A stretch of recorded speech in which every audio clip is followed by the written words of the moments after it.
Today's show is going to be on the biggest crooks in the industry. And little do you know, there's a lot of things that truckers deal with on a daily basis.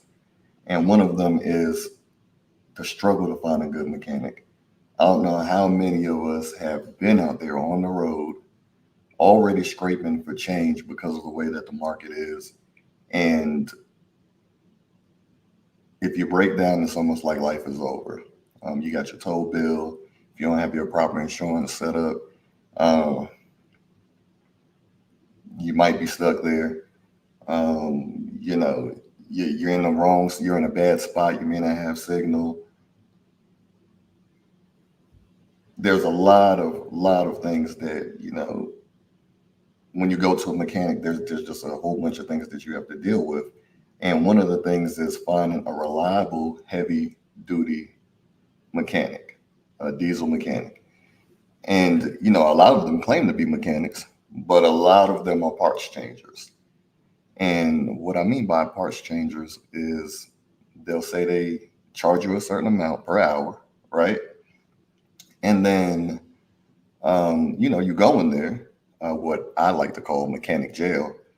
And as soon as they get your vehicle, now your vehicle is being held hostage. So no matter what the diagnosis, no matter what they fix, even if it doesn't fix your vehicle, you will be held hostage until you pay. Now, once again, whether they fix it or not, you're held hostage. You'll go to them and say, "Hey, it's not fixed," and then they'll turn around and tell you some absurd amount of money, and then you either have to pay it or you don't get your truck back. Now, once you pay it, you get your truck back and it's not fixed. Then what do you do? This is the biggest question that plagues a lot of truckers. Maintenance is one of the highest costs other than fuel in trucking that we deal with.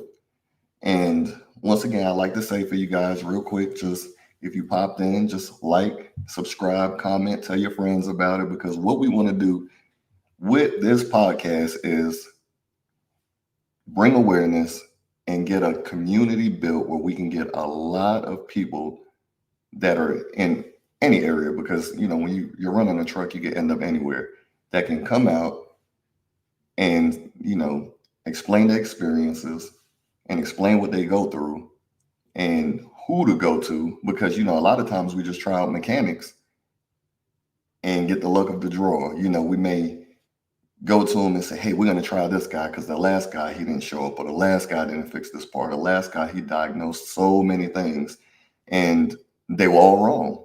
And then if you're mechanically inclined enough, you'll say, "Hey, I could have fixed that." So that's why I have a lot of my do-it-yourself videos that I try to help out a lot of people with.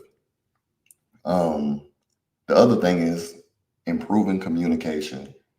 A lot of mechanics do not have communication, and what they're really worried about is getting as many trucks in as they can to obviously build their pockets, line their pockets. They don't really care whether or not they fix your truck. And I know a lot of you guys out there know that.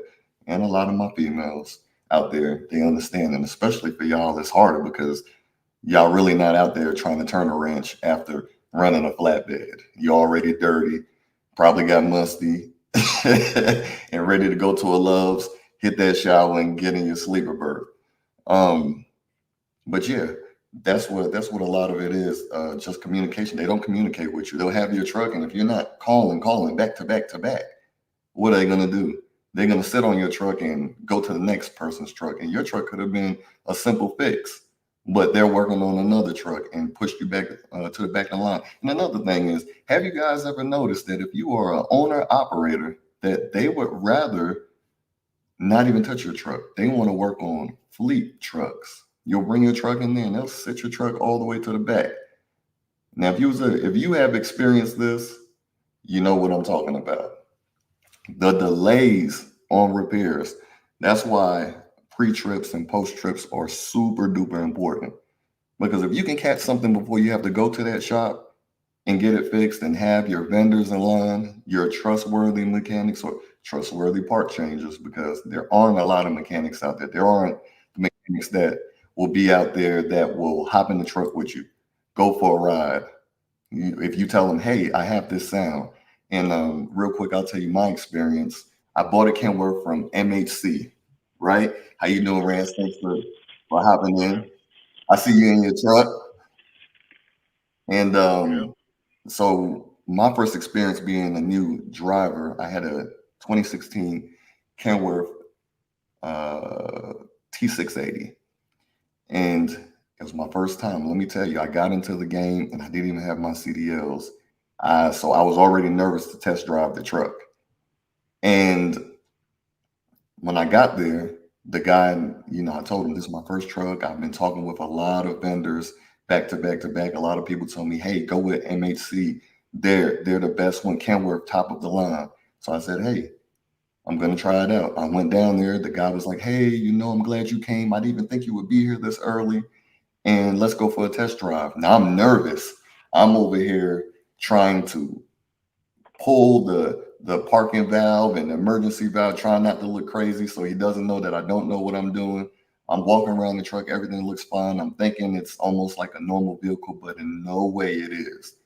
So I'm checking around, everything looks good, tires, all that stuff. I did the best I could do. But come to find out, I really didn't know how a drag link worked. So I say this to say we're going to test drive. I'm driving it. Drives real good. It sounds real good. Now, let me tell you, that engine is still running to this day, a 1,000,000-mile engine. But what I found out was they said it was DOT certified. You know, that little inspection sheet that they make you fill out every year, FMCSA certified. And it was not. When I finally got down there, the wheel was going like it wasn't even attached to the thing. And everybody told me, even MHC, that, oh, the truck's supposed to, or they're supposed to be like that. They're certified mechanics. The truck is supposed to be like that. So I'm saying to myself, nah, this can't be right. It can't be that different from a regular automobile. But guess what?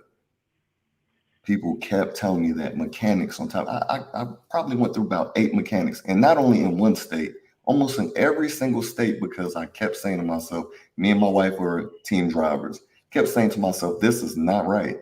The steering wheel shouldn't feel like I'm in a bumper car and it's just extra loose, on one of those cars in the in the Ferris wheel. What is that? That ring around the rosy thing where it's just not connected. And so it went on like this for months. Next thing you know, I go to the MHC in Charlotte and I bring it to them. And I fall out with the shop manager, the mechanics. I even went on the road and rode with a mechanic. And I said, hey, do you feel how it was pulling? The steering wheel was turned sideways. I just thought it needed adjustment. And he said, no, only thing you need is an alignment. Spend money on alignment. We already know how much that costs. If you're just getting the 2 front wheels done, I spent $300 on that. That was the first thing. Spent money on alignment a couple of times. Then I had a guy that came. He was a Hispanic guy, and the first thing he did was check the drag link. Now, mind you, I had it at Kenworth and told him the steering felt super bogus. After that, the mechanic pulled the drag link, and I had to record him going like this. It was almost like one of those noodles at the tax place. That thing was all over the place. And you remember that, right, Rance? I was telling you about it. I even did videos to ask you, when other trucks pass you, do they blow you to the side? And you were like, no, not really. And I was like, huh. So every time a truck passed me, it would almost blow me onto the shoulder every single time. And then when we had those high winds back in 2020, I was so nervous. It would blow me like all over the street. And we still drove from California to Charlotte back and forth every day. And mind you, one of the biggest places like Kenworth or whatever was like, hey, no, it's perfectly fine. So we ended up changing tie rods, all the shafts that went into the steering wheel. What is it? The gearbox for the steering, the filters, the reservoir. What was it? Not the kingpins. tie rods, the whole tie rod bar, the shaft, and it just went on all this, the hubs, balanced them, put shims in the truck. I mean, the list goes on and on. I think I spent over like $5,000 in the very beginning. Then on my second run, I was supposed to be going to Virginia. Now I'm pulling a. This is when the drive-ins were in dire need. They were calling you. I was on my way going to Virginia, and next thing you know, my transmission went out. I had the premium 2000. Everybody, number one, don't get premium 2000. Don't get it. It covers absolutely everything around everything that's going to break. Everything around everything that's going to break. So when my clutch fell out, they didn't cover it because the clutch wasn't covered. But if you crack the bell house, if the bell house happened to be cracked, they would cover that. It doesn't cover anything electronic. So once again, Premium 2000. Now, I like to tell you guys that warranty is definitely a ripoff. I actually had so many things break around it and never used it and spent 7,000 for nothing. So once again, the biggest crooks, I think they work together because guess what? I bought that from MHC in Tennessee, and I'm definitely because I told them one day I was going to shout them out because they just totally ripped me off. And so I bought the warranty. The warranty didn't cover anything. My truck broke down well, not so many times, but every time it did break, it was something major, and they didn't cover it. Then, MHC, their mechanics, they looked at the truck, said it was completely fine, and they wanted to fix a lot of stuff that didn't even need to be fixed. Like they made me change my air dryer, didn't even need to be fixed. But make a long story short, you got to have your own vendors. And Brance, let me ask you a few questions real quick. Amen. How do you ensure that you find a reliable, trustworthy, heavy-duty semi-truck mechanic? And are there any specific steps or criteria that you follow during the process? I don't think we've figured out how to actually find, secure a step. Most of it's word of mouth, and then you just kind of tell them your problems, get a feel for them when you talk to them. Your mic is a little low. It's a little low. Sorry. Hmm. Is that better? No. Yeah, that's a little bit better. Okay. Um, as far as finding a mechanic, usually Hmm. just word of mouth. Gotcha. Um, and then like I said, after speaking with them, you kind of gauge, and then if they show up, that's a good sign If they usually. show up. Yeah, if they show up, if you're getting a mobile service done. And then if you got to go to their place, of course, you're looking around and see if they got tore down trucks on the lot and whatnot. But as far as a surefire way, I'm gonna be honest with you, man. I don't have one. I thought I did, but it didn't. Yeah. Mm. And I believe that's a lot of problem that a lot of us run into is that, every time you think you have a good mechanic, it's almost like you're in a relationship. If you if you say the wrong thing or if you tell that mechanic that they did the wrong thing or they didn't do something right, then Mhm. all of a sudden they don't want to deal with you anymore. I guess they figure out that they can't get any more money out of you, or I don't know what it is, but it's really hard to keep a good mechanic. Um, we know a guy mutually that we had that was really good, and the next thing you know, he just got ghost. I mean, he could do everything. He could change and do the work really fast. But as soon as we got complacent and started to rely on him, then he just vanished in the thin air. So then now you got to start from square one. And that's why I believe it's always good to have a lot of vendors set up. But I mean, the only way that you'll figure out whether or not you have a good mechanic is if you go out there and waste your money. I mean, if anybody else can tell me a little different, then yeah. Or one of my mentors will say, hey, just go to Mac or go to the dealership and they have to stand by their work. Um, But Mac may be a little different because he has experience with them. But I have another friend just bought a Kenworth, a 2018 dump truck. Once again, it's the mighty MHC again. This one's in Fort Mill. It's not the one in Tennessee. This was in Fort Mill. Sold him a truck. He bought the warranty. I said, man, whatever you do, don't buy the premium 2000. Guess what he did? He bought it. They got him. They got him. He bought it, and guess what? He on his first run, first week out, fuse box went out. I said, well, not even that. First, it derated. He didn't know what it was. So he called me to come out, and I was in a Volvo. Came out there, I want to help him out or whatever. That's my goal. That's the whole reason for this channel once again. And came out there with my tester, and it said something about injector. And I was like, uh-oh. And then it said something about DPF. And I was like, wow, already on the first week, he spent, what is it? Like over $270,000 for that truck. And for you to get a truck and spend that much money on it, and you can't even make $1 off of it, that's enough to, like I said, the biggest crooks, enough to put you out of business. Because you can't even you invested money that you already didn't have. You have to finance that amount. I don't know anybody, that's hopping into their first truck that just has that in their pocket unless they're like a drug dealer or something, or I don't know how you would just walk around with that and just throw it on the truck. But he did. Him and his partner did. And next thing you know, when they get it in the shop, they're taking weeks.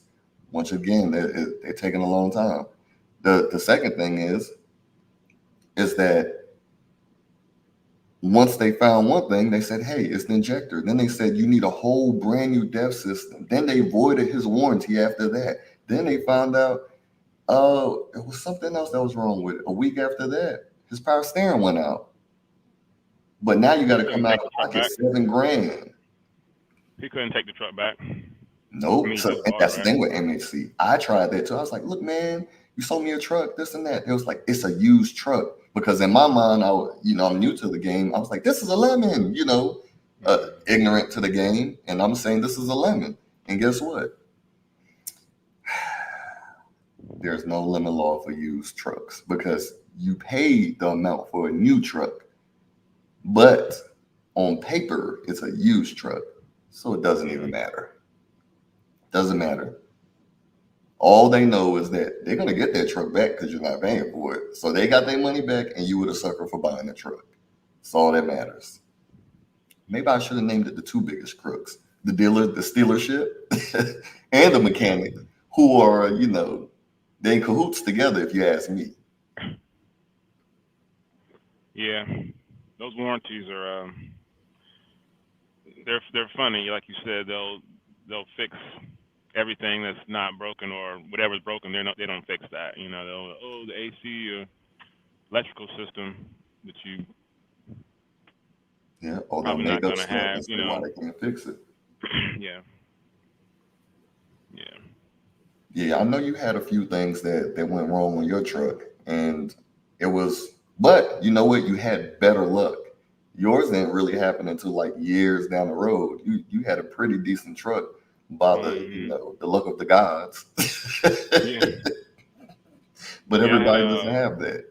The 2016 International Pro Star started with that, and didn't have many issues. Everything that happened was kind of supposed to happen per the mileage. And then my injectors went out first, I believe, and they were under warranty, but they went down in sequence. So when the first one went down, the derated, was able to get into the shop, and then the warranty covered that. But then I was like, well, can I get all of them fixed, replaced? And they were like, no, we can only repair what's broken. I was like, okay.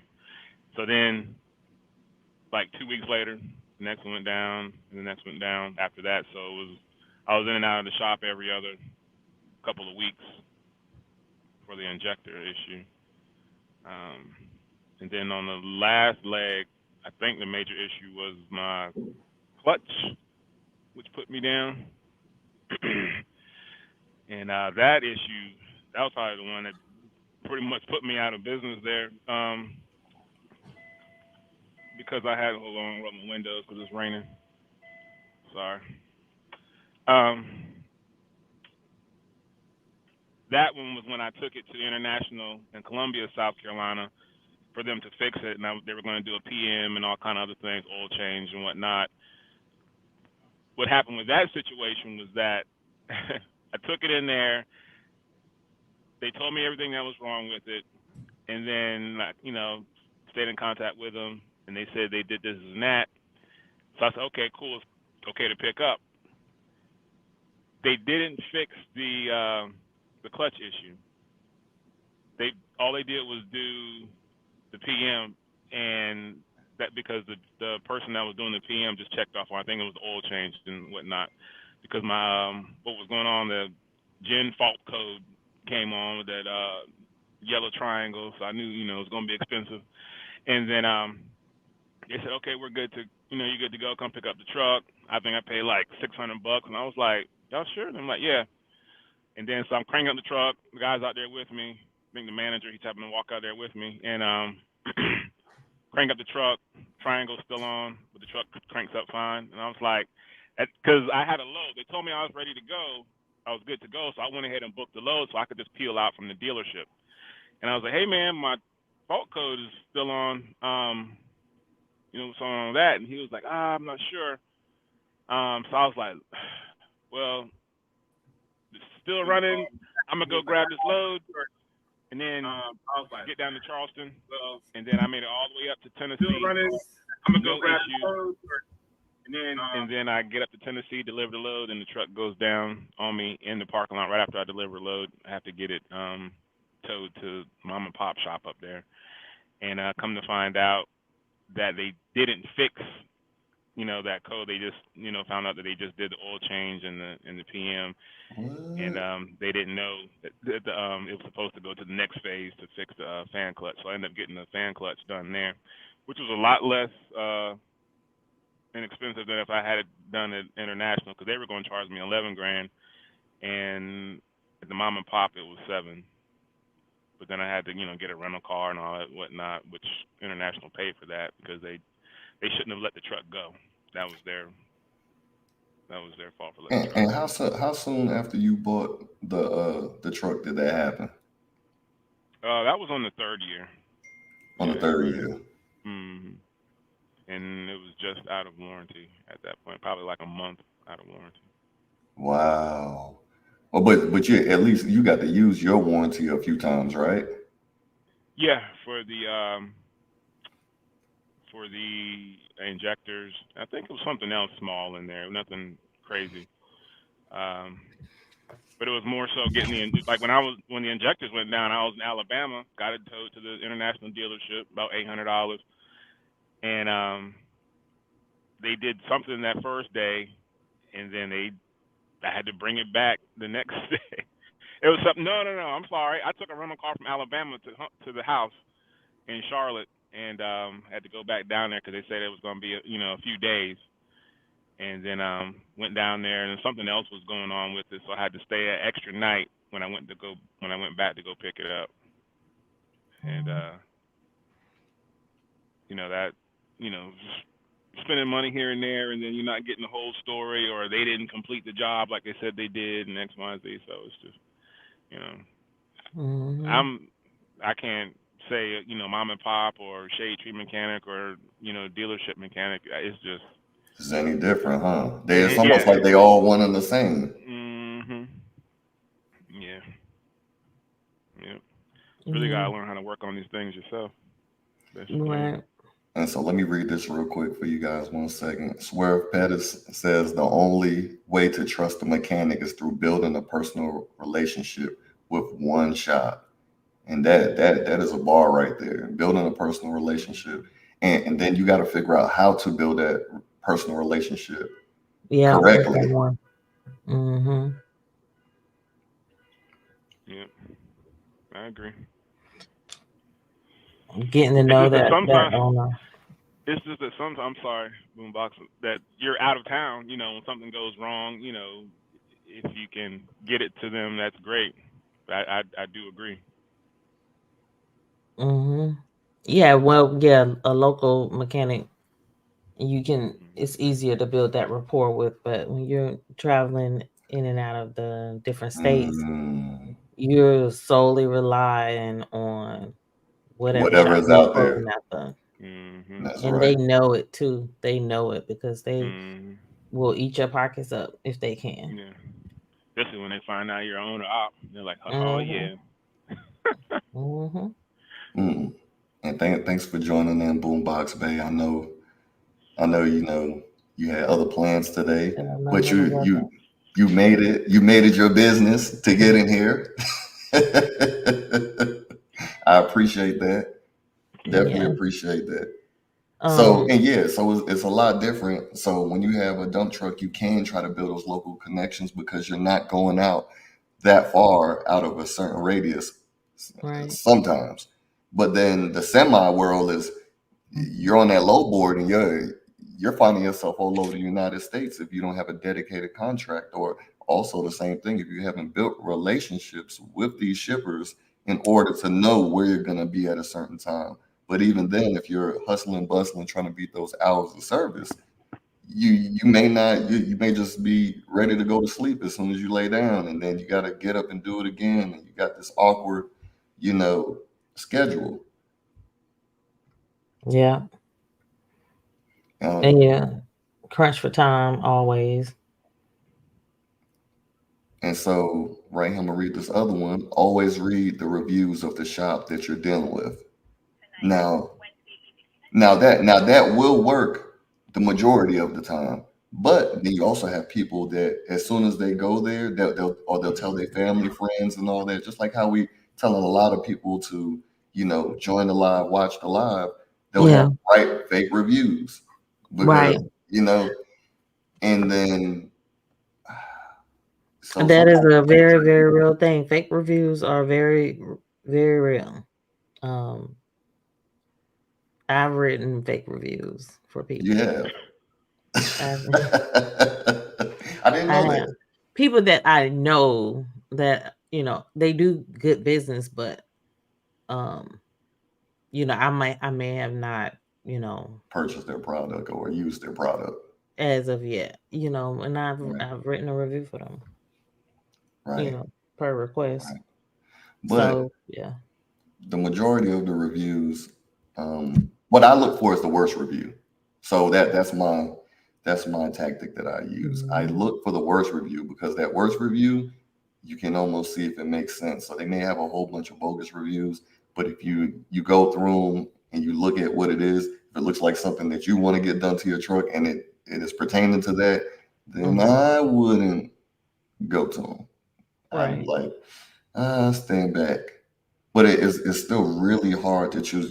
Basically you got to get lucky sometimes, and especially how busy you are. I think before you start a trucking business, you need to have all that together. But then some people specialize in certain trucks, so then that makes it hard too. Mhm. Mm-hmm. And then don't let you have a deleted truck. My God, Yeah. that's a whole nother animal. Yeah. Yeah. um, all It's right, so frustrating dealing with that uncertainty. Going into something such a large investment. The money you put in is ridiculous, and then it could break down on you the next day, just like your friend with the dump truck. right, Mhm. right. And with a dump truck, you have so many moving parts. If one of those parts don't work, oh my goodness. Like your bed doesn't go up, can't dump dirt, gravel, whatever aggregates you have. Mm-hmm. Your tarp doesn't go over. You could get pulled over by DOT. Your wheels don't go down. DOT, fine. Uh, Mm-hmm. there's so many things. Your AC don't work. You don't want to work the rest of the day. Um, when you're dealing with a shop, you have to deal with a reputable company.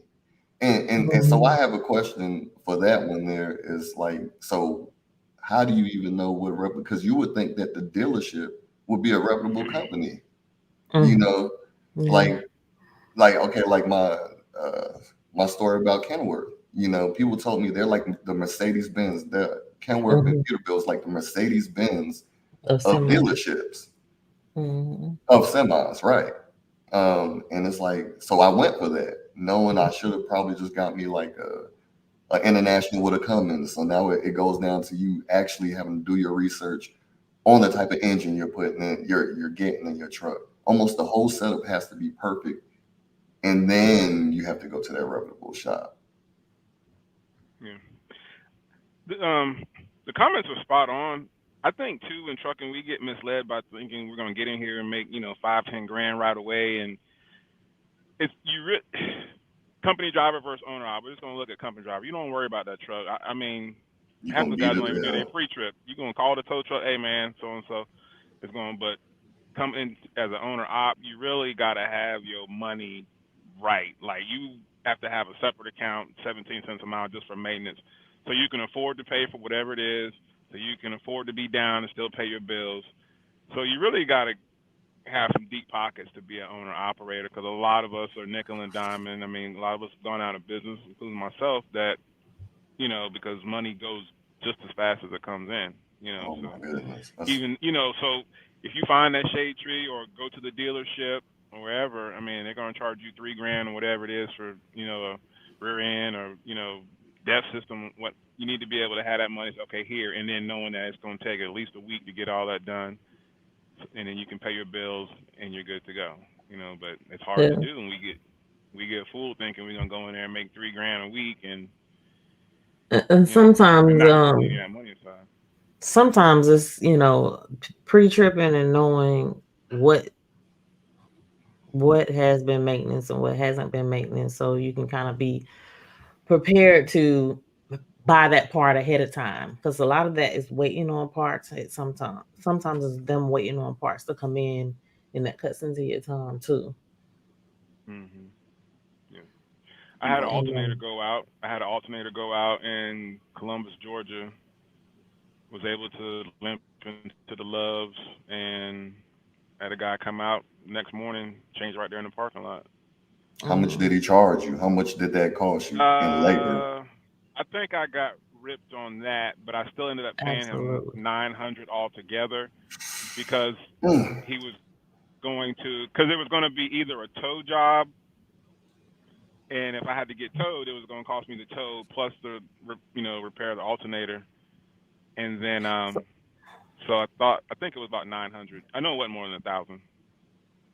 man. Um, yeah, but And see, that alternators like hurts. what 250, 300. Yeah, Right, right. If you already had it, and does. so back to piggybacking off what Boombox said is sometimes if you know your truck, you kind of know like what's gonna go out. You kind of see the warning signs before they happen. Like you might see if you looking Hmm. at your gauges, you might see your gauge start to dip a little bit, and then you're like, okay, you shouldn't be doing that. That I haven't seen that gauge do that yet, or Hmm. so then you're like, maybe I Don't should just sound put a funny. alternator in here. So when it happens, either I can Hmm. change it, if you're mechanically inclined, or, you don't have to get beat on the parts. Because if you're in the middle of nowhere, Kenworth, oh my gosh, Kenworth again. They will almost triple mark up that part. Now no, back wait. a little bit lenient now on that Um, part. well, yeah, okay, yeah, Right. But more Kenworth, like MHC, but I mean, that's but most of the they're the Kenworths. There's only like yeah, one but or the two that actual Kenworths, yeah, they're a yeah, little different though. I do want to say that because right. they MHC definitely is not the real Kenworth. They're like right, a third party Kenworth, right. and but Hmm. there's so many of those. Mm-hmm. There are so many of those, Their franchise, and third party. and then they stand on their mechanics being certified. This is what a guy told me. He came out and he said, "I said, hey man, how did you guys not know that the steering wheel was not right?" And you know what they said? Oh, it's right. I got certified mechanics. They went to school for this. Yada yada yada. And then I pulled out my phone and showed them the video after the truck had been in the shop for 2 weeks and they gave it back to me still dangerous, where I had my kids in the truck, I had my wife in the truck, The boom, thing is and crazy. and guess what? We could have unalived. Seriously though. And it Serious. was like to the point of we were in Pennsylvania. So those are some serious mountains. Oh, and you're Hmm. going down those curves. So everybody knows about Fancy Gap. If you're a truck and you've been over the road, Fancy Gap, when you're heading from Virginia back into North Carolina, is the scariest. I don't care how many times you go down. You have to prepare yourself to go down there. Make sure your engine brakes on the right level. Don't go down there in 10th gear. I almost want to say a name, but I ain't. Don't go down in 10th gear in the mountain and then wonder why your brakes are on fire. Hmm. Oh, Rance, I think your mic went off. It looks like you're talking, but Rants. yeah, I don't know. I think his mic went off. But yeah, He's still going. So he can't hear us either. yeah, he probably can't hear us because he's having a field day Uh-huh. over there.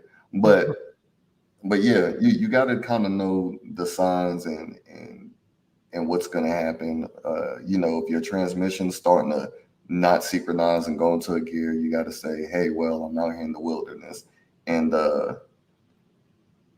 I better get that fixed before I go out on this run. No matter what, let me call the shippers or the brokers or whoever you're dealing with that get you your work, and say to yourself, hey, and say to them, hey, I got a little issue. I may drop off this load a little late, but it's better than me not dropping the load off.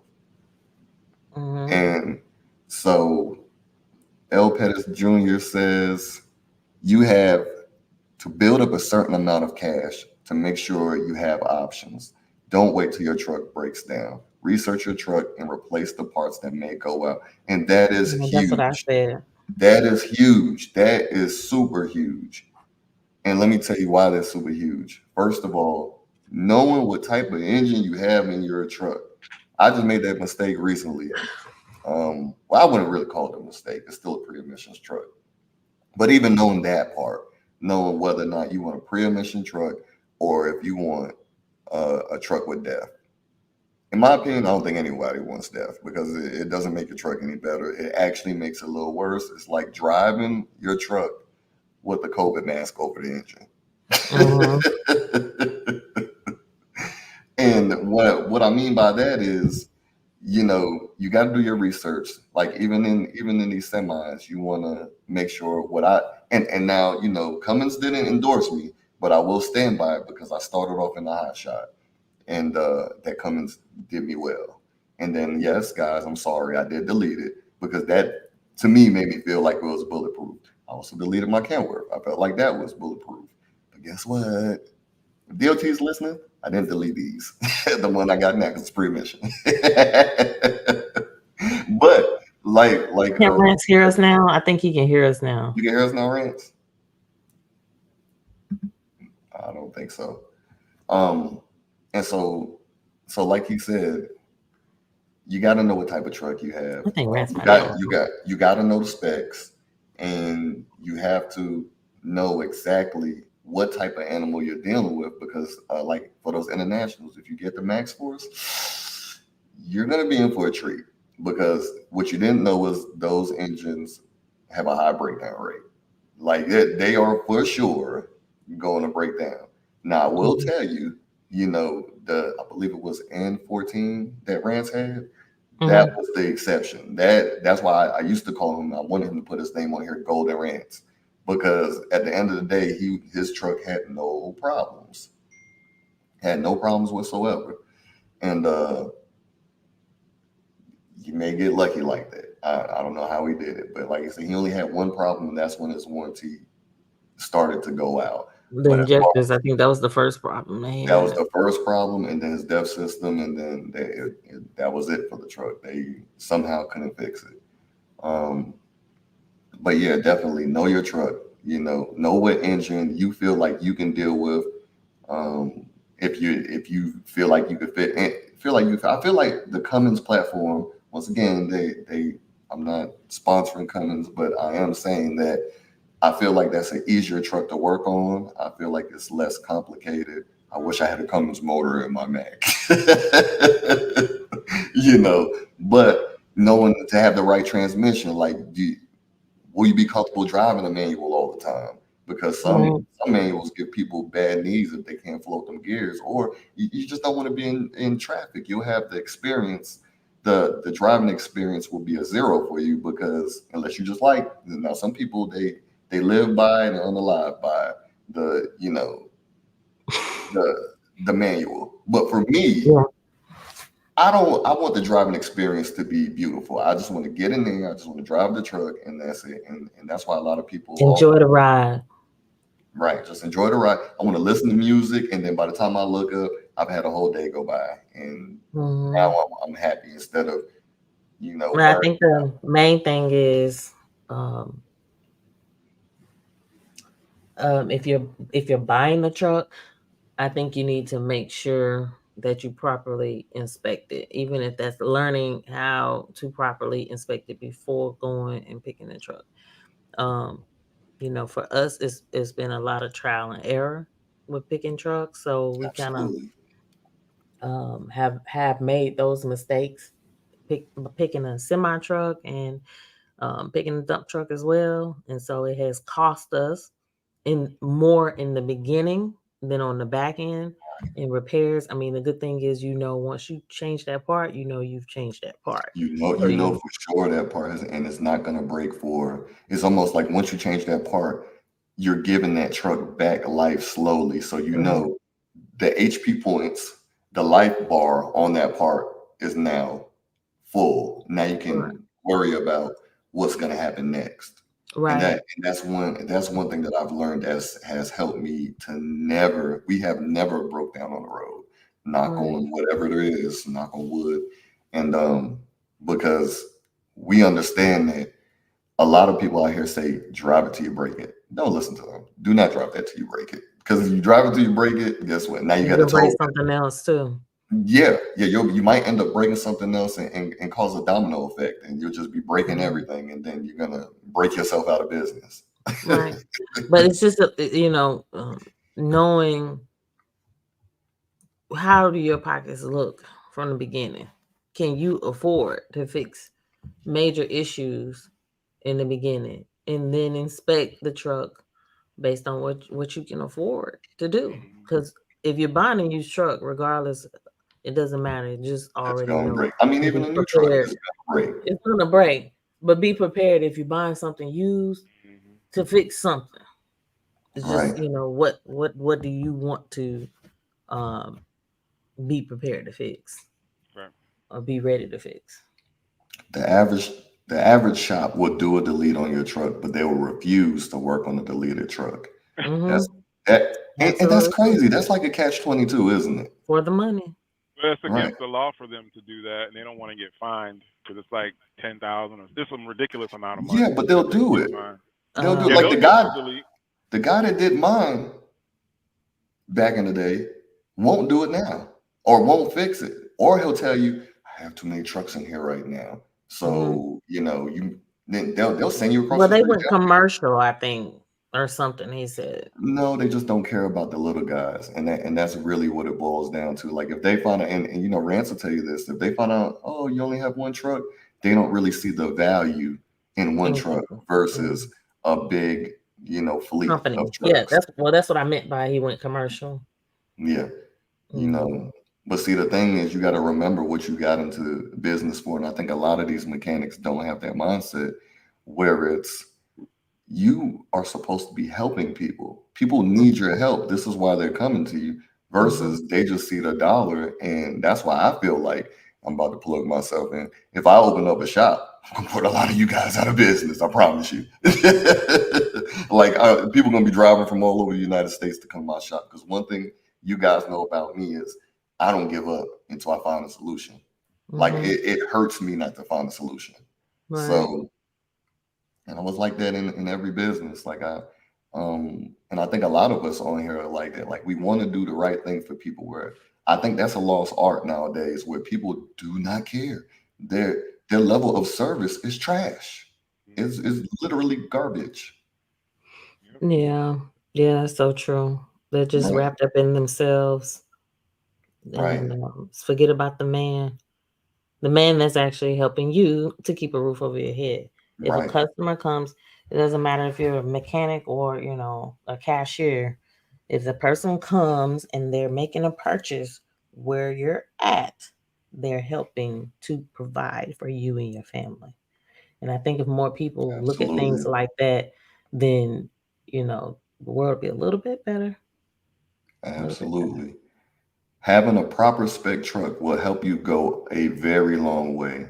Man, he could not be any more right. I absolutely, totally agree. I like the last part too. I would never buy an international unless it comes with an ISX Yes, dummy. sir. Yes, sir. Yes, sir. Yes, sir. And no shade to you, Rance. You didn't know. I don't get no shade taken. I don't, man. I don't trust any truck And you're new right or on that used too. because, man, yeah. But no, I would go with the Cummins. It's a reliable engine. Just like people prefer a Toyota, or you can put a Toyota or a Volvo car on the road. People don't pick a Toyota all day long because they know the Mhm. reliability of it. They just want the Right. aesthetics of a Volvo. That's what appeals to them. But Absolutely. or they know a really good Volvo mechanic. Reliable mechanic. Right. But no, I totally agree with that. To me, a lot of it's just the shell. I know certain versions of any truck have their bad seasons, like the International with the God bless not Navstar. What was it? What was the engine in Yeah. 2013? Yeah. Oh, The Pro Star. The Yeah, it's the I Navstar can't think of motor. it. Yeah, Hmm. that Oh no, that Max Force. Max Force. That's what it is. Yeah, Max Max Max Force. for Force. Yeah, uh-huh. yeah. Yeah. That type of thing. Them But trucks yeah, don't people really just last past two hundred tried and thousand. The true Max Force is just performance out. you're gonna spend more time working on the truck than actually making money driving it. Right, Right. Right. right. Now so After a yeah, while, it it, probably starts off good and strong, but after a while, mhm, once it's done, it's done. Yeah. yeah. And that's why you got to put that money away, that 15, 17 cents a mile, and just don't touch it because it's coming. It's we all say it's about a matter of not if but when it breaks down. Are you gonna be Right. ready? You gonna sit home for a week or so and let them work on it. Right. The worst motor came in the International was the Max Force. It's a nice shiny truck, but a terrible motor. Mm-hmm. Great Mhm. transmission is the Allison automatic. And yeah, I just found out about that. Listen, that Allison transmission, it feels like you're driving a normal car. And then what I also heard about them is that you almost can't break them. And believe me, I bought a truck where I know that you can't break them because everything else was a maintenance. And the Everything else was transmission was broken except for the smooth. Allison Those are what they put transmission. in like fire trucks and big giant excavators and super heavy duty type things and Right, Yeah. right. And semis as well. so But. the Allison I have is I think it's the RDS 4500. And Hmm. I just that's what they're still putting in trucks today. So you want to look at a motor that survived for the longest. Like I hear about those big cats, they last a long time. The Hmm. what is it? The 3406, I believe it is. I heard those are like bulletproof motors right there, and a lot of the cat motors are basically bulletproof, except for something I heard is called a Huey pump. Now I don't know exactly what that is, but I know that those go out a lot. So because that's what I've been hearing, the reviews on the cat motor, everything is good on it except for that. Other than that, you can't break them, but when they do break, they're expensive. Hmm. Um, Packars, that's what was in my boy's dump truck, and he only had 397 when he had all them problems. So it's just knowing the motors. I hear Detroit is a good motor. Hmm. Um, and then as far as transmissions, you have Allison as number one. Then you have the what is it? The I shift in the Volvo is number two, and then you have the Ultra shift, which is number three. Um, I don't like that shift. yeah, And you also yeah. got to, especially if you're buying a used truck, you can't trust the dealership to have. They're just going to get it DOT ready. No, they're not even going to do that. They're going to get it and Yeah. mark it as DOT ready, and then Right. pass it off to you like an Right. alley oop. Then I was just you ready can't to say trust the the same person that thing has. because that truck Yeah. that we had, They marked it nothing as was DOT not ready. supposed to be drivable. It Mhm. was not run and drive. Now it was I smooth, think like you said, like a Cadillac, but I mean, yeah, afterwards after we got a lot of stuff fixed on that too.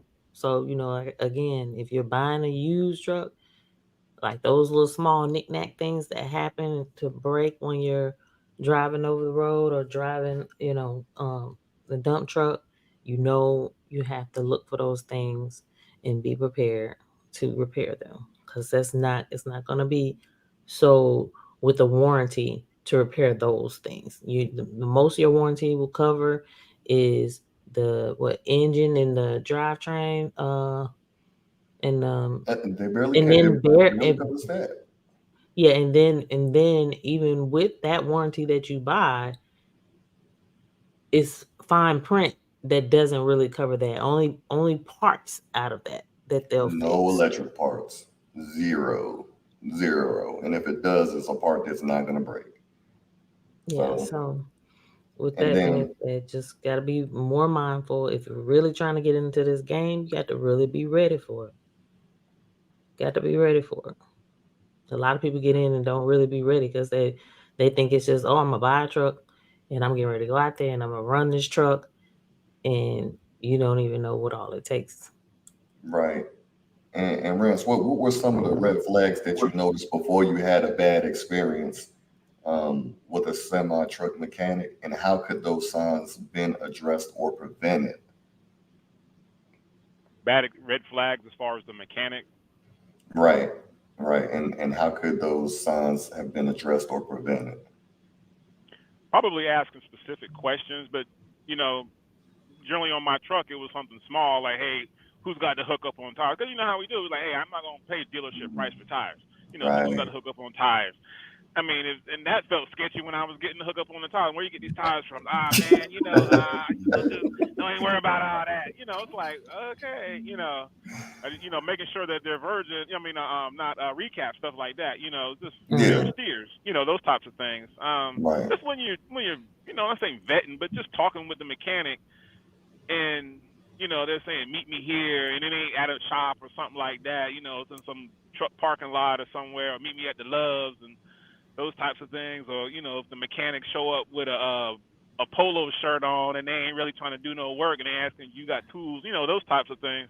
right, Mm-hmm. You just really just during the first initial conversation say, hey, you know, my man Oh, Link referred you, so I'm going off of the strength of my friends vouching for you. So that's got to hold some weight. right. You already worked on his truck, so that means you Now would you have said paid when something you worked on valuable right mine. there. You said something So valuable right there. now I'm like, hey Link, man, this dude you sent me to, and I got at least 15 mechanics on my phone, and I wouldn't call any of them right now because No, mm-hmm. because same they wouldn't here. show up. They would, just Same it's a here. whole gambit of things that pop out when you're first talking to somebody.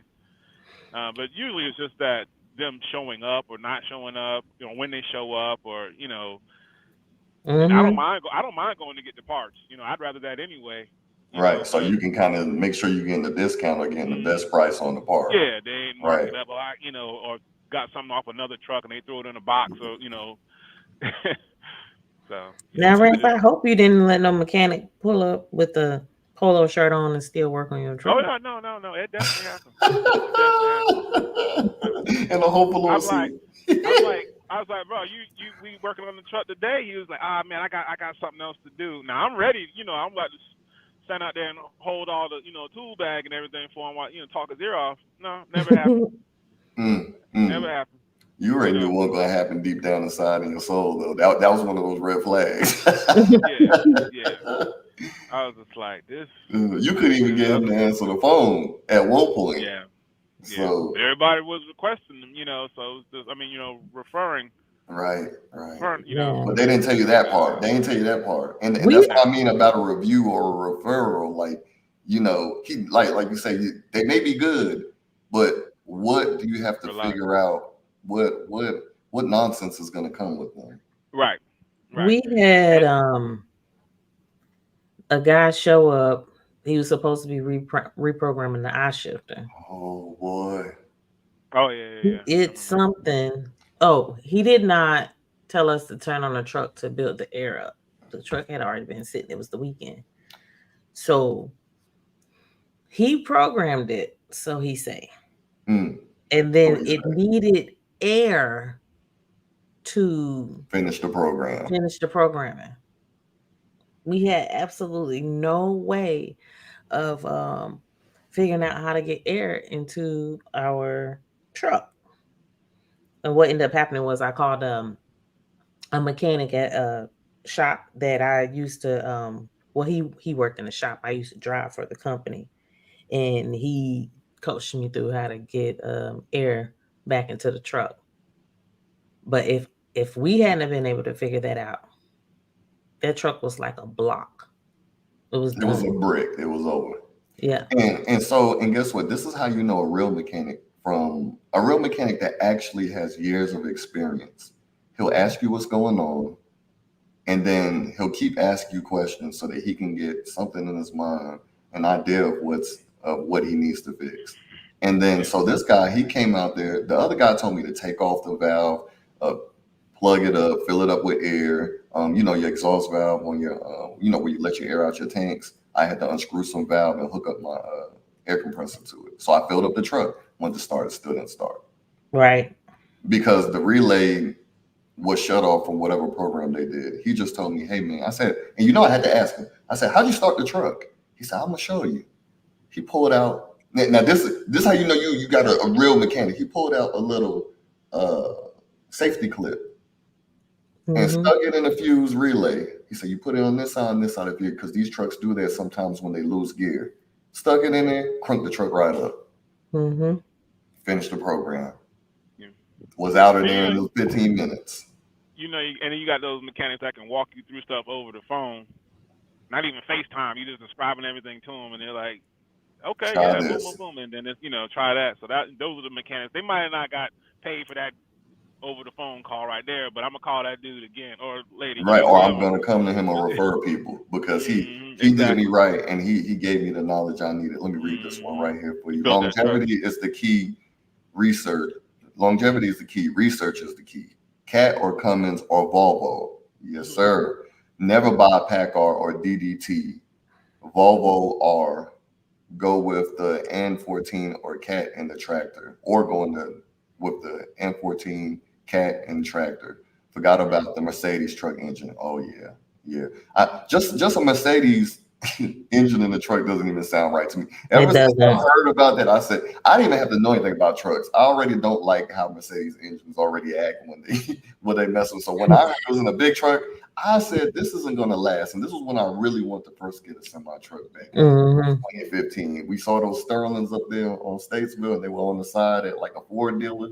And Mm-hmm. I said, how's that have a Mercedes engine? Sterling, and then it said Ford. I That's said, just something that for me is, when I think about Mercedes, I'm like, okay, their parts are pretty expensive. So why would I want to have that in a semi truck? Quentin Scott says Cumming or Detroit, hands down. And I've heard that a lot, Quinn. I've heard that a lot. And thank you for tuning in and checking out the show. Please like and subscribe to people. We're gonna try to help as many people as we can with the little bit of knowledge we have and build this community up to where we Mm-hmm. have a lot of people that know what they're talking about and they're willing to share it and not willing to gatekeep and just really help people be really productive in this trucking industry because it's hard. Right. It's really Right. hard. As Um, owner operators is really tough.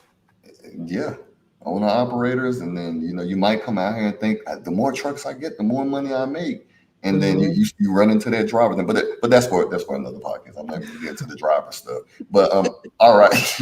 On another hand, how do you handle a situation where you've had bad experience with a semi truck mechanic? Did you provide feedback or seek a resolution? What lessons did you learn from that experience? I think it's important to provide feedback when dealing with them. But then at the same time, depending on the situation of the truck, you have to find resolution regardless, because your truck got to get back on the road and it's got to be DOT approved. Right, right, Um, right, so really, it's both. You got to have both. You got to let the mechanic know where you stand. Look, this work is unacceptable. This time frame has been unacceptable. I have a deadline to meet. I'm I'm on your time, but I'm also on someone else's time because I have a duty to uphold and represent my business as well. Sometimes it's just they don't care about what you got to do. It's just all about what they're doing. Not saying Right. that they should rush to fix something that's, major, but um, have some kind of sense of urgency. Yeah. Don't take on too much work, that you over there trying to tear down a motor or do a rebuild, and I'm bringing my stuff in for an alternator. It's like, I hope you'd stop and do the alternator, but Right. yeah. Right. So okay, so Quentin says, this one is for free. Three people you always pay: the mechanic, the welder, and the tire man. Never Mm. beat them down, pay them because you can't do it. You don't Mm. have no choice but to Welder. yeah, they still need to do it right, and that's the thing. That's Mm. kind of what we're on right now. It's not about paying them. If you're doing if I'm arriving to your shop and I say, hey, I need this fixed, I'm coming to you with the expectation to pay, but I'm also coming to you with the expectation that it's going to be done and done right. So, that's the thing, especially with mechanics, welders, not so much.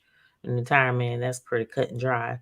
Of course, you want to make sure they're giving you good tires, though. But the main thing is mechanics. Some stuff they're not even fixing. You go in there, you request for something to be changed, and then they say, "Oh, well, we couldn't find the part, but we took it off and we put it back on the old one, and I'm still going to charge you an hour of labor for that."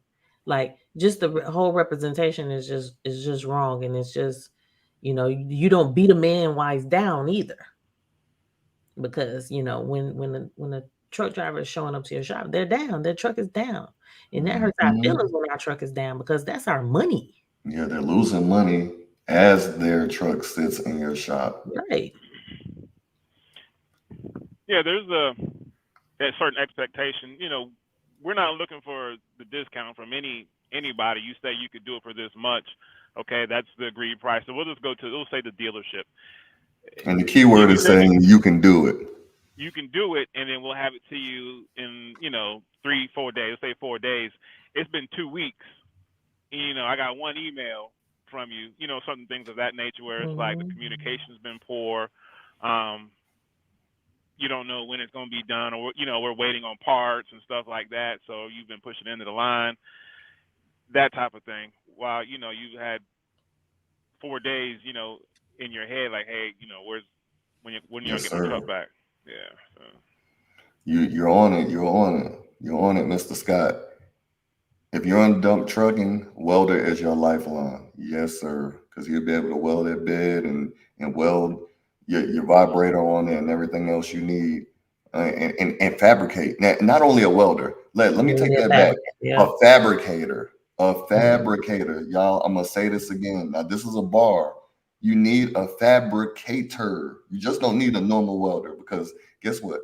I have two welders that's in my clip right now, and one of them, they can fabricate, but he's not what do you call it, a blacksmith with the welding. He definitely, this one guy, he Master welder. fabricates anything. Master welder. Mhm. Yep. So yeah, I appreciate that, Mr. Scott. Thank you so much. Thank you. um okay, on the other hand, can you share a specific example of a good experience you've had with a heavy duty semi mechanic, and how their expertise and professionalism positively impacted your business? And I think you gave us one, Rance, um, about you can call in or whatever, but what's the specific scenario that you've actually had where, their professionalism, like you was like, they're real professional, and I really, really, really liked how they handled me, and it impacted your business in a positive way?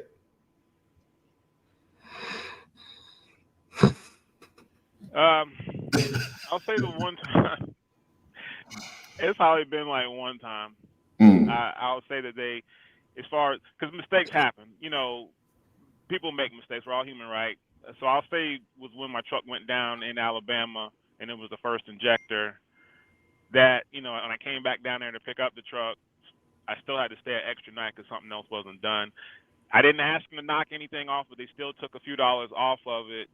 So most of the time, like I said, mistakes happen. It's that service recovery. How did they handle the issue after we found out, hey, this is still broken, or that's doing this, or that affected that, or we didn't do this. We got you. We gonna get you taken care of. So I'll say that one time in Alabama, it was at the dealership, International down there. So that their service was still good at the end of the day. It was just the fact that I was inconvenienced by having to stay an extra night. The truck was running, so I stayed in the truck overnight instead of getting a hotel, and then they fixed whatever it was in the morning, and we moved on. So I didn't have anything negative to say about that. I think for me, I think it was I can't remember exactly what was going on with the truck. I want to say it was regening in Texas. Can't remember, but we were down Hmm. and we ended up going to the shop, and it was a lady, and she inspected the truck, came in, educated us about what was going on with the truck and what they could do, how much it was going to be, how long it was going to take, and and then she kept checking on us while it was being worked on. And because she was on time, like for me, that's what stood out. The time frame that was given was realistic to her. She knew how long it was going to take, and it was done in that timely manner. Like, I do understand that stuff can roll over into the next day, or whatever, but um I just appreciated the fact that she knew what she was talking about and what she was doing. Yeah. All right. So the next question is this kind of piggybacks off of what Mr. L. Pettis Jr. Was talking about. What measures do you take to maintain a good relationship with your chosen mechanic? How do you ensure that they understand your specific needs and requirements? How do you voice that? Um, you mean as far as the truck, or as far as just you in building that rapport with them and you understanding their. Building that rapport and making sure that and it's kind of hard because I think we've been struggling to do that. So because we tried to build rapport, I think all of us have, and we think we're good with them until they feel like they don't need you, and Mhm, then next thing you know, that rapport doesn't really mean anything. mhm. I don't really know. I don't know if it's just the certain people that we're running into, or is that like a thing where mechanics are like, we're the highest value in the market right now, and we have so many people to choose from where we're not really paying attention to the people's needs anymore. We're only worried about ourselves. That's what they make you feel like. Even if that's not the intention, that is exactly what they make you feel like. I don't need you, you need me, and it's about working together. But I don't know, because everybody's different. You don't know what they need or what they're going through. And, everybody's always going through something out here in the world, to where they need Hey, Nicole. some She kindness. said she Hey, see you, Nicole. Grants. What's up? Hey, Nicole. Yeah, So, they need some kindness. Just to get that extra push. But it's tough with mechanics. I mean, I guess you could say patience, but then patience, then you give them too much patience, and then start feeling like you're being pushed over. It's really right. hard to gauge um, how to build that partnership, And because and if and you real, do if you do build And that partnership. if you can make their job a little bit easier by bringing your truck in for scheduled maintenance and things like that, that probably would help. So they can So stay ahead of some problems. maybe that's how you can build that rapport. Yeah, scheduled maintenance. That's a good suggestion. So even if you are doing the pre-trips, you can send it to someone just to have them, do preventative maintenance. Yeah. Hmm. when dealing with a good mechanic anywhere, he knows if your truck can't make the trip, you can't make money. And that's a fact. So that's how they kind of hold you hostage. I will say that that's how they hold you hostage. Because I mean, you could even be a bad mechanic, and they'll know like, yeah, you can't get too far with you can't Mhm. get too far with that truck smoking like that, or with that wheel, or with that flat tire like that. Or that's why you want to put yourself in a good position, like you said, so you'll have options to be able to say, all right, if you ain't giving me the price or the service I need, I'm gonna pull my truck or whatever. Right. And as far as look, we're gonna get back to Nicole. This is one of my favorite insurance carriers, and she's with Integrity Underwriters. And we're gonna have her come in the next few minutes and talk to you guys about insurance because and really how to understand insurance. And she's really good at that. Like this is why I've been with her for Yeah, like sweet. 7 years, and so is Rance, and so is my wife. We've been locked in. We've been wrapped in. We tapped in and now we wrapped in. Like it's a family affair almost. Right. So, as a matter of fact, Nicole, if you want to go ahead and Chime in. Feel free. and we'll pull you in there and go ahead and let you talk to him a little bit about that. While we waiting for her to come in your opinion, what are the key qualities or characteristics that make a heavy duty semi truck mechanic stand out from others in the industry, and how do these qualities contribute to the positive experience? Me? Anybody. Okay. There was only two of us on the panel today, so go at it. Alright. Well, three of Yeah, us all together. just reliability. I mean, you hate to treat a mechanic like a side chick, but the reliability, is just like, hey, I pay you to do this job, pay you well to do it, or pay you asking price, and this is what I need done. And sometimes, like you said, if you got to bring it back, say, hey man, you fix something, but this is affecting that over there, X, Y, and Z. Because I my last repair, I had I think it was an AC problem. I couldn't remember, and he had to Mm, right. you know, bypass something, whatever. And I was just like, he had some wire hanging out the side, and I'm just like, man, Mine I too. had been without AC for like months, because it was cold during the time, so I was okay without it. But once it started heating up, I was like, I have to have AC. And he had some wire hanging out the dashboard in the front, so he had to, jump for something. I was just like, at this point, I got this load, it's working. We're gonna go ahead down this road. We'll figure it out later. But you know, certain things is where it's like, the reliability is a key factor, and then getting the job done efficiently. So then I definitely, we always pass the, truckers. We gossip, So it's like, hey, who's a good mechanic for this? Who's a good mechanic for that? And then talk to my guy. He'll get you right. So Right, right, exactly. Also, I'd like to say while we midway, still like, comment, and subscribe if you like the show. We're gonna keep doing things like this. We're gonna keep on doing it, and I'd like to also give a shout out to Rance. He got his clothing line called Hey Driver, and Mm. we're gonna start putting that in our intros or at the end, and go ahead and tell them a little bit of how you came up with that shirt. well, I know it's a term that we use when talking to a driver. You just say, hey driver. Um, but it's a clothing brand that comes from being out here. It's who we are. We're the fabric of, we're the lifeblood, the oil of the world, really. But we'll say the United States, that we keep things moving. So I wanted something to represent us and who we are as far as truck drivers out here. So Yeah. I like that though, hey driver. I've always liked that statement. Yeah, yeah, and I like the way that you actually explained, how you came up with it, because it's another thing that I noticed that my wife doesn't like, but I speak to every driver. Like as soon as they drive by me, I'm like, hey, and then I kind of get mad if they don't say hey back. If I feel like that's the trucker's code. You know, mm, don't let nobody wave to you and then you don't wave back. yeah, We yeah. in this together. Because if I Mm. wave to you, now you see my truck smoking,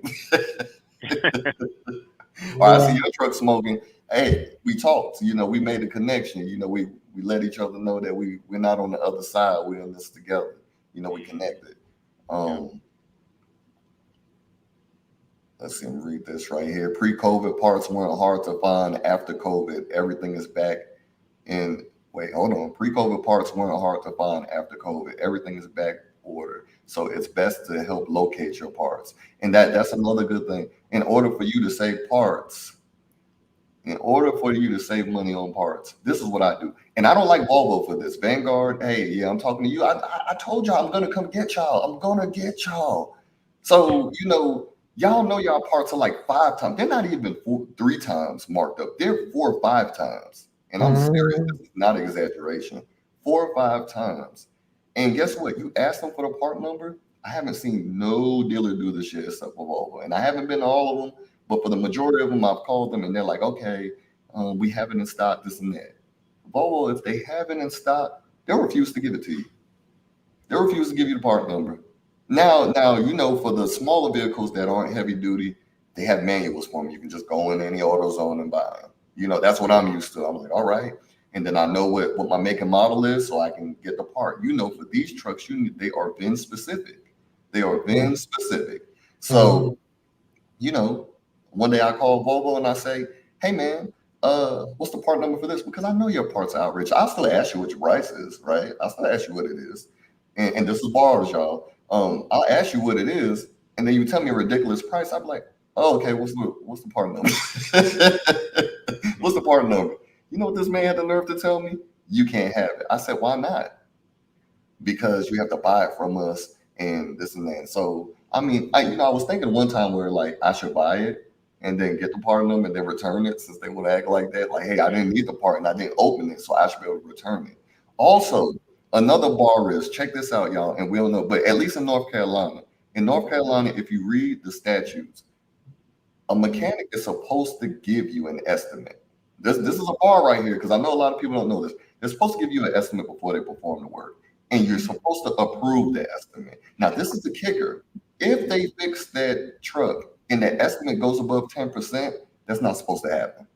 I don't know if anybody knew that, but that's not what I actually sat down here and started reading the laws because I said there got to be some type of regulation. Right. There has to be some Exactly. regulation because it doesn't make sense how realtors, which I am in Charlotte, North Carolina, uh, have all these rules by the commission, and you'll get dinged and can lose your license. Hmm. But mechanics can just do whatever, raise the price sky high, and there's nothing you do about it. They go and fix the part without you. They start fixing extra parts without telling you, and that's totally incorrect. Like that, it doesn't make sense. Right. Right. It doesn't make sense. And so for you guys that didn't know that, that's a big bar. Go in there and make sure they're supposed to give you an estimate. You tell them what's Right. it to be, and then have them print that out. That's gonna save you a lot. Because you go in there and they just tell you we can fix it, and then you come back. Guess what? It's a mystery number. It is a Hmm. mystery number. And if you didn't plan for that, guess what? You're back to your truck being in shop jail. And how do we know you worked on it for 5 hours? I've never figured that out. Even though your shop fee is $100, $200 an hour, Oh, the how do we book. know They that go wasn't on. plug That's and what they play? say. The book Yeah, says it the takes book five says 10 hours to fix hours. this. Oh, okay. For instance, the slack adjusters, the mighty slack adjusters. If you're watching, you're a mechanic, I asked you to fix a slack adjuster and you did not want to do it, you just lost some money. I'm gonna tell you that right now because I did it myself and I found out how fast I can do it. So Hmm. now you gave me the power to make sure that I don't have to see you as much as I need to see you. Now there's a whole engine, and I don't even think that some of these mechanics can even fix a motor when it blows. So I'm not even worried about that. But these petty parts, that where I can go get the part myself, I can tangibly touch them, and if I can look at them and pull up a YouTube video, this is the reason why I'm doing this YouTube video. I put Hmm. that slack adjuster on in 5 minutes, my guy. 5 minutes. 5 minutes. You try to charge me an hour at $191. Or if you're a street mechanic, you try to charge me $150. You are out of your mind. You're out of your mind. You're out of your mind. And then, um, yeah. So yeah, I mean, what do you guys feel about that? Like, how mechanics they're boosting that up and stuff like that. they're going to take advantage of you not knowing, and this is where the mechanics get a bad rep. When like a normal automobile mechanic has a bad rep for when they see a lady come in the shop. You know, they're trying to take advantage of you not knowing, like, oh, this guy don't know how to do a slack adjuster, so I'm definitely going to take him. So it's when you're being taken advantage of. I mean, Mm-hmm. $150 for shop fee. Probably need to ask that first, and then say how long will it take to do a slack adjuster. Not how long do I need to wait on you to get to my truck, but how long when you get under there and start working on it, how long should that take? Maybe those are some of the questions we got to ask, because we just going in there not asking the right questions and say, okay, so then what should my rate be after that? Right.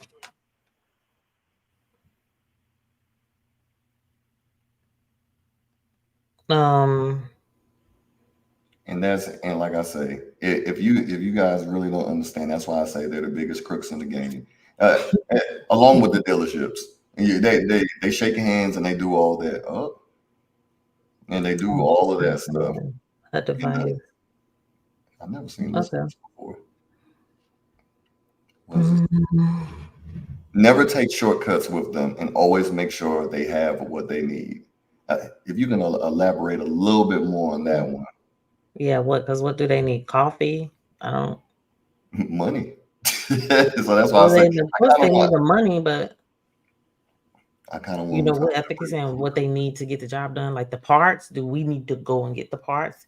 In a lot of cases, yes, that's the best choice. But sometimes he said build the relationship. Yeah, you have to build the relationship.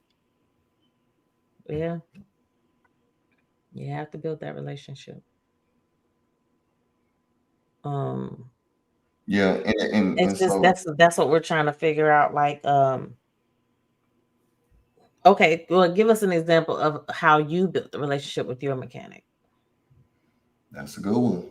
That is definitely a good one. I would definitely like to know that, because just until if he answers that one, Mm-hmm. how I How was did you? building relationships was I was bringing people to my mechanic all the time. So I had one that was in my truck a lot, and he was pretty decent in the beginning. Like I'm gonna tell you, I built a good relationship with him. He was like, "Oh, thank you so much.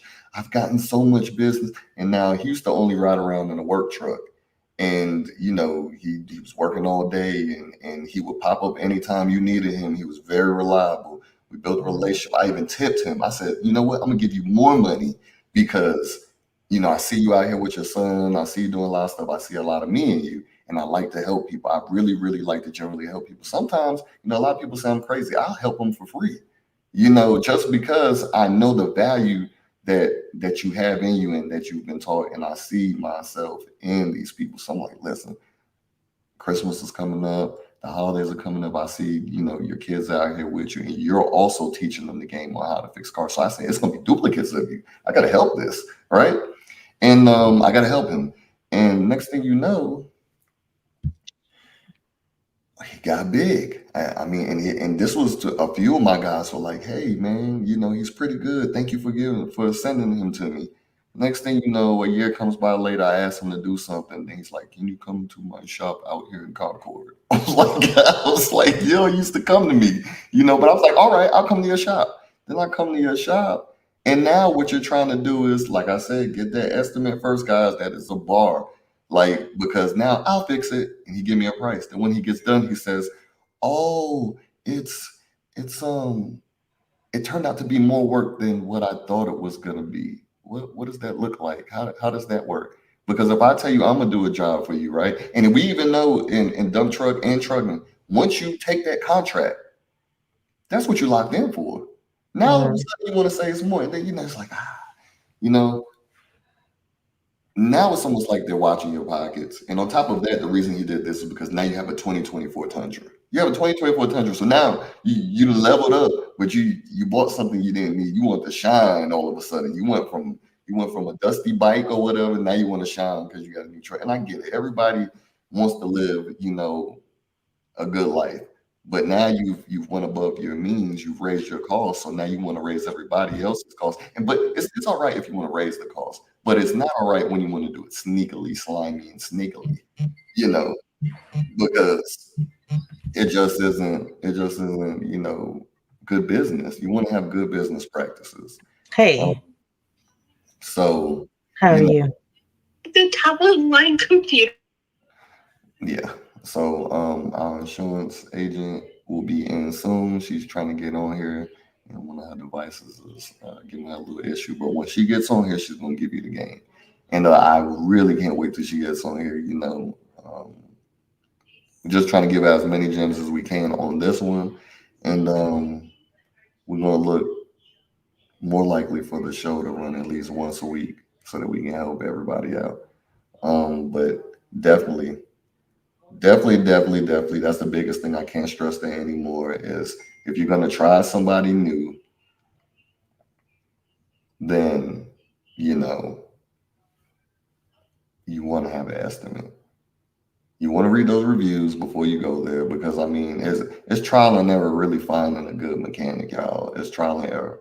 And a lot of them don't even know how to fix half the stuff. And a lot of them don't know how to diagnose a truck. And guess what? The biggest thing is they need to drive your truck. They need to drive it. They don't need to just bring it in and just look at it.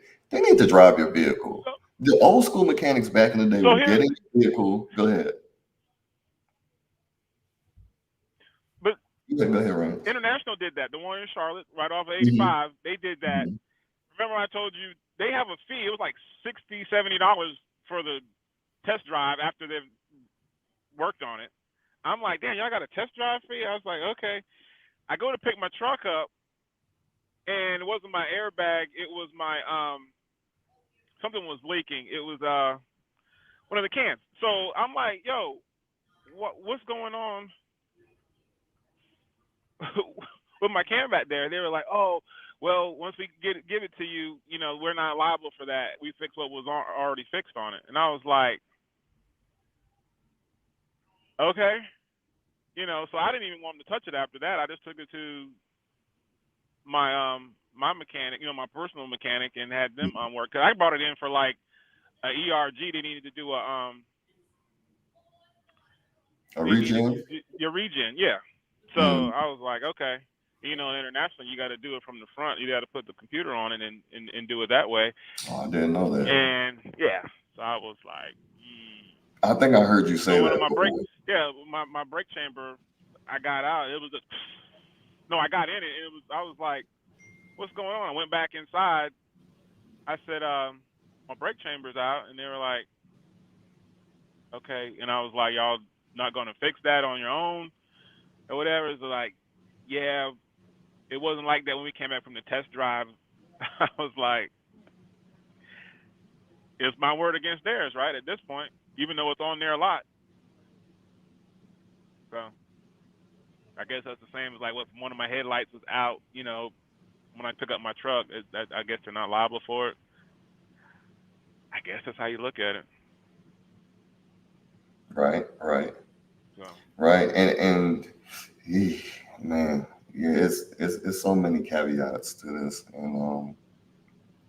But I'm glad we're able to hash out what people need. So if you're new to trucking or you just don't know where to go, this is where you would want to come.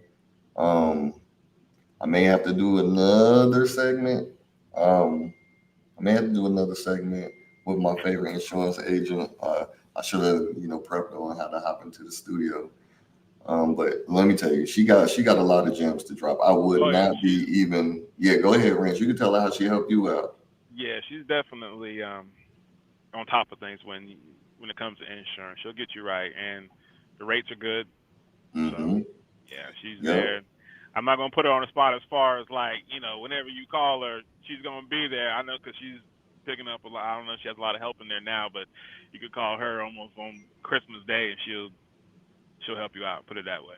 So um, it's a little exaggeration, but she's there for you. So Right, right, right.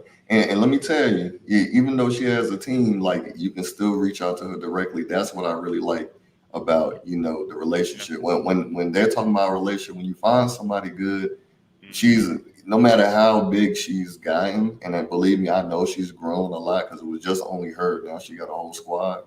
but she will still make sure that you can get in contact with her, like on her personal phone, Yeah. and you can call her. One time I called her, I was like, oh, I didn't even realize it. She was like, Trey, it was like, Link, it's 8 o'clock. 5 o'clock was hours ago. Yeah. And I was Yeah. like, you know, just I'm sorry, but let me ask you these few questions. So it's always good, for people to link you with good people. And that's what I don't see a lot of stuff. I don't see a lot of that happening in the trucking industry. Back in the days when like my uncle was in trucking, it was like a brotherhood or a sisterhood. And now it seems like it's a every man for themselves type deal. And it really shouldn't be like that. It really shouldn't be like that, you Yeah. know? Yeah, Nicole, like I think for us too, when we get good people in your circle, I'll say for us is like you don't want to bring just anybody to them because like I said, Right. you're vouching, It's making you look bad. yeah, making you look bad. So if I send you, to a mechanic, not a mechanic, didn't show up or had, messed everything up, it's like now, hey man, you mechanic.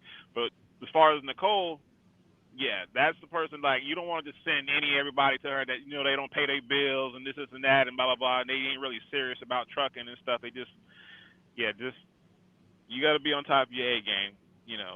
Don't waste your time. Right, right, right. Don't waste your time at all. Don't waste your time.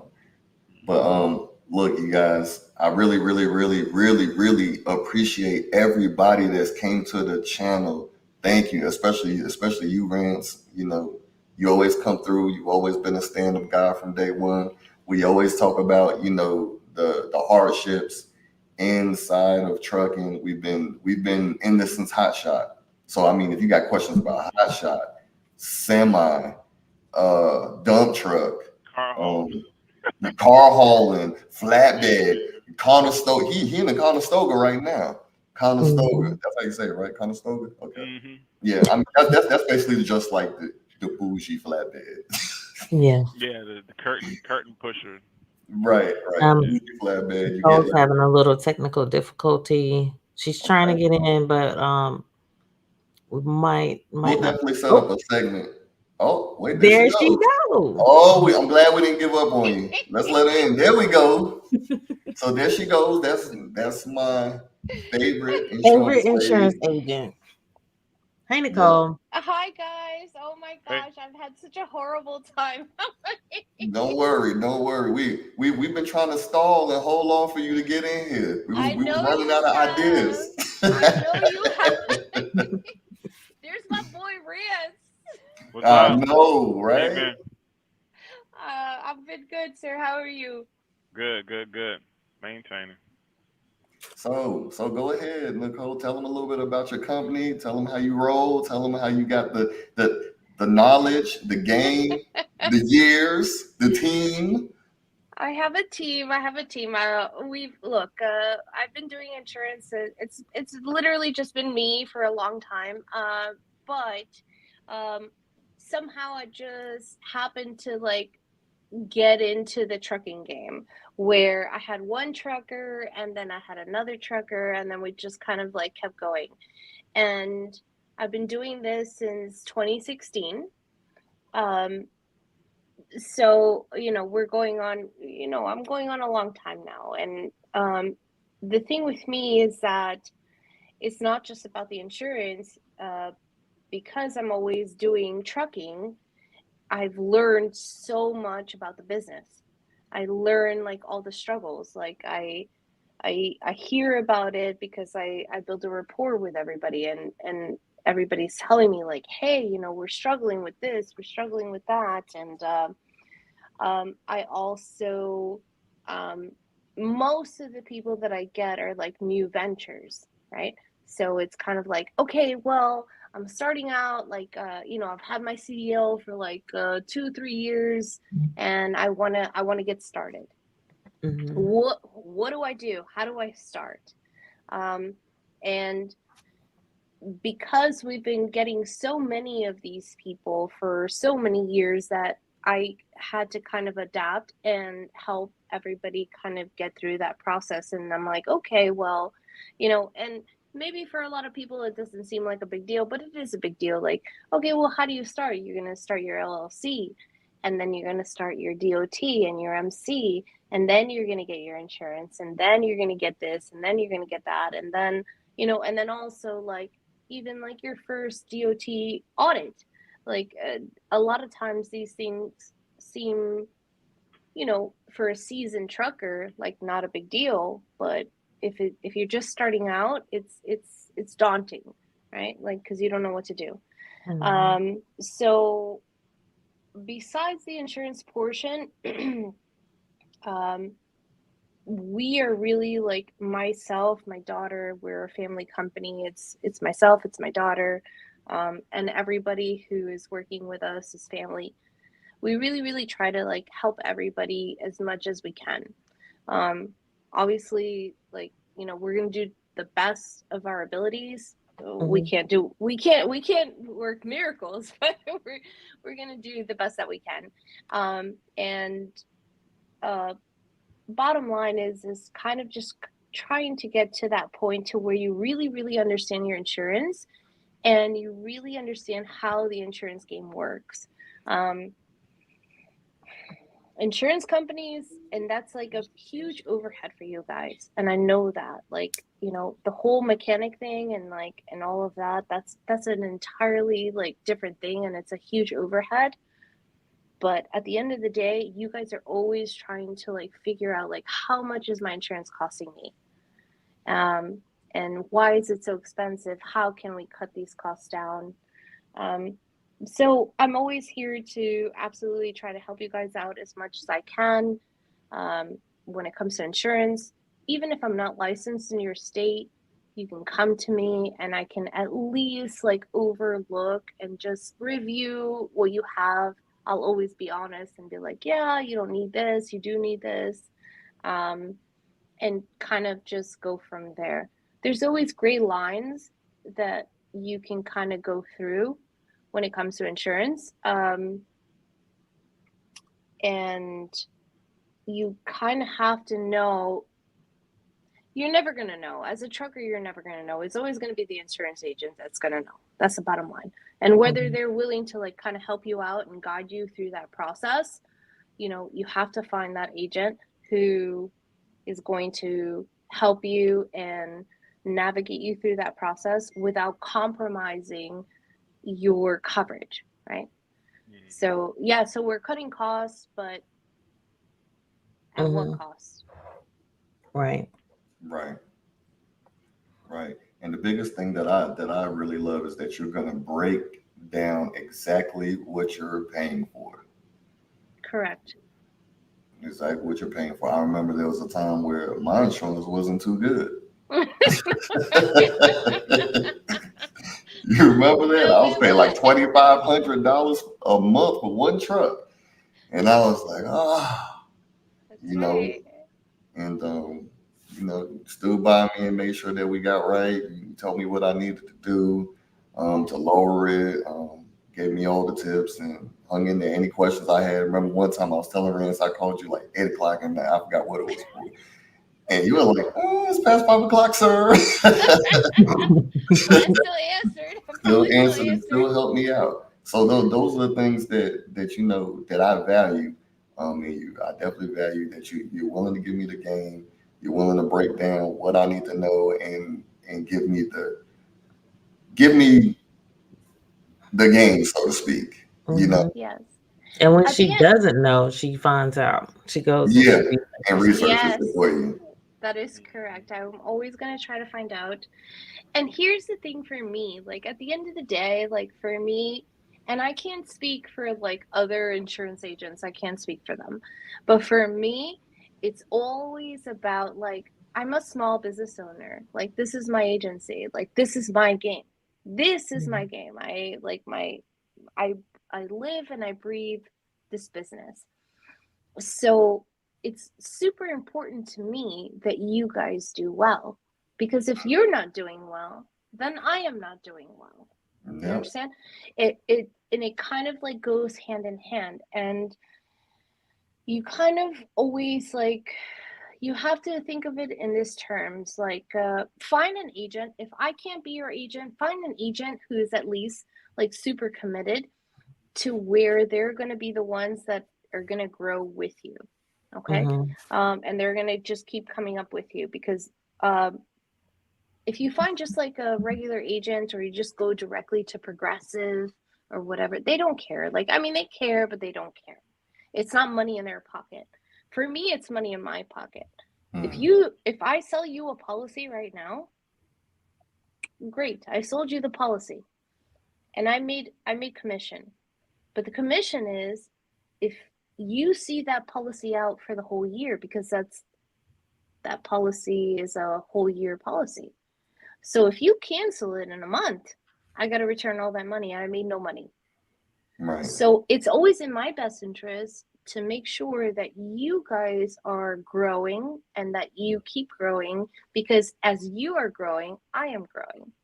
Right. Every time you add a truck, I make money. Every time that you are continuing every month of insurance, it's, you know what I mean? And it just kind of keeps going like a snowball effect. Whereas opposed to, you know, sometimes you just go to an agency where you get some random person who's just getting an hourly wage, whatever, and they don't care. And I'm not speaking down upon those people.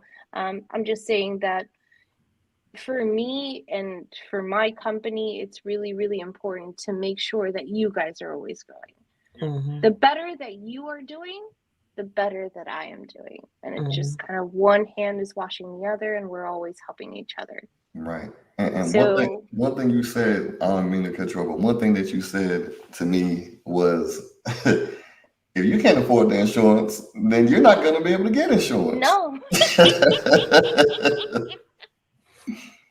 So, you know, she's not going to try to just jack up your rate to where you can't afford the insurance, because then you can't afford her and you can't afford insurance, and then the same thing works. Go ahead. And that is correct. That is correct. Because a lot of times, like, I do get people that sometimes come and they're like, oh my God, like I want to do my own thing and I want to start and whatever. And then I run the numbers. And just so you guys know, the numbers are always going to be different for everybody. Never listen to the next person over. If somebody's like, oh, I'm only paying $200 a month for my insurance. Okay, good for you. Something's wrong. Maybe something's not wrong, but whatever. It doesn't always necessarily apply. Everybody's always going to be different. But you know, you get people that are constantly like comparing or whatever, and I'm one of them guys. Yes, if you can't afford it, but the bottom line is that if you come to me and I give you a number, I'm always going to be honest. I'm always going to be realistic, and I'm going to say, hey, dude, like this is what it is, and I'm not going to just sell you the policy. I'm like, okay, yeah, here you go, and have a nice day. No, I'm going to tell you, like, because there's so many people that a lot of times they're starting a trucking business. It doesn't matter what kind of trucking business that it is, but they're so like gung-ho, and that's great. But they don't realize the logistics of it and the money. And I tell them all the time, I'm like, listen, this is an unrealistic measure. Like you cannot, and you will never be able to afford this kind of money on your insurance. And sometimes they listen, sometimes they don't. But to me, it's like, okay, let's figure out a way to get the costs down to where you can, because it's not going to help me to sell you a policy for a ton of money and then a month later you cancel it. You cancel it because you can't afford it. Like I know what is affordable. You know, I'm licensed in 20 states. I write business in 20 states, and I know I've been doing this for almost 10 years. So I kind of sort of know like what's manageable, what's not manageable, what's expensive, what's not expensive. So, you know, look, if you had asked me 10 years ago, not 10 years ago, 5 years ago, if you had asked me 5 years ago, you know, somebody paying $20,000 a year for a truck, is that unmanageable? I would have told you, yeah, that's really, really expensive. But now it's different. Mm-hmm. You know, times change, but yeah, like I said, you know, we're always going to try to do the very best that we can. If we can't do the best that we can, we're always going to at least send you to the right person who can help you. And at the very least, we're going to be honest with you. We're going to tell you, like, yeah, this is not a good time for you, or maybe you should do something or wait off. So if somebody wanted to get in touch with Integrity, how could they go about getting in touch? Excellent question. So for Integrity Insurance, we have a website. I'm not tech savvy, and my daughter's not with me, so I'll have her help me. But our website is myiiu.com, and that's M as in Mike, Y as in Yankee, I as in India, I as in India, U as in uniform.com. And our phone number is 561 332 7400.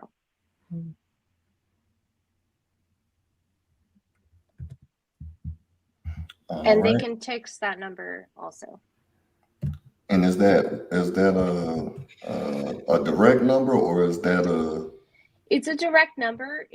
That number will go directly to myself, or it will go to my daughter, and also they can text that number. And either myself or her, we will see it. Everybody will see it. So yeah. Yeah, I love texting. Yes.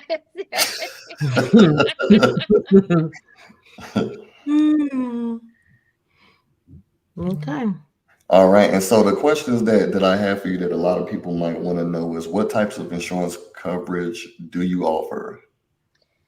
Okay, so honestly, I do property and casualty. So that means it's like homeowners, like personal auto, like car insurance, whatever. It's literally all of that stuff. But obviously, we're specializing in trucking insurance. That's what we do. 99% of what we do is trucking. We're doing it in 20 different states. And that goes anywhere from your dump trucks to your auto haulers to your semis that are going across the country to even your box trucks that are just running local. It's anybody who has an MC number. If you have an MC number, I can help you. Nice. What are the 20 states that you do? Now you're gonna make me run. I mean, somebody might want to. I don't know. Maybe she's not in my state. Lord, Well, name a few. Name a few that you can remember. Okay, it's literally almost the entire East Coast. So it's gonna be Florida all the way up, from Florida all the way up to New Jersey. And then we're going to Pennsylvania and the Midwest, so Ohio, Michigan, all those states. And then the entire Southeast, which is going to be as far west as Texas. So Texas, Louisiana, Mississippi, Alabama, Georgia, Florida, all the way up. And then I think the furthest west state that we have right now is Colorado. We are looking to expand right now to North Dakota and Wisconsin. Okay. So pretty much, pretty much everything except for like kind of, the Pacific coast. Mm-hmm. Okay. Well, y'all heard it. Yeah, y'all heard it here first. Definitely tap in with Nicole. Tap in. It'll be the best decision that you made. So let me tell you, this is a big thing with me. So I had somebody before Nicole, right? And they would take hours to send out a BOL. And this is for my guys in the semi. And I would miss loads because they would ask for it and I couldn't get it, versus I can text Nicole and guess what? She's like, all right, I'm on it. Next you know, it's in my email and boom. I'm telling you, Nicole is so fast. Like I send the email and I'll start thinking about something else and I'll look and I'm like, oh, it's already there. Okay. You'll forget you sent it. Yeah. Right. It's that quick. Very, very, very reliable. And then the other thing that think you was telling me about RMIS to where I can understand how that works. How were you telling me how that works to where it goes out to everybody? It was something you was telling me a while ago. I don't really use it like that anymore because I changed over to dump trucking, but it was something to where when you put it in there, it kind of blasts out to, I believe it's everybody or something like that. The Are brokers. you are you talking about the brokers and like Yeah, the yeah, so okay, so generally like anytime that one of my truckers is asking for a certificate of insurance, we make it a point to like get that certificate of insurance as soon as possible. And our company motto is that we're going to get it out to you within a 15-minute window. Right. Why? Because I know that you guys are sitting there and you're looking at a load board, you're booking it, and if somebody gets to it before you do, then you've lost it. And I want you guys to make money. So we try to get it out as soon as possible. We also do, and we have included to where you can actually pull your own certificates. So you don't even have to ask us for it. We still like to do it for you just because we like to like, keep in touch with you guys and like, but you do have the access to be able to do that. And then also when we do send it out, like you were saying, we send it out to certain companies, but those companies automatically just populate it because they are getting paid to do so. So companies like RMIS, AssureSys, there's multiple companies that kind of just monitor insurance for big companies like Amazon and Landstar, whatever. And so when we send it directly to them, they automatically update it in their system, and they have updated everybody who is with them and within them.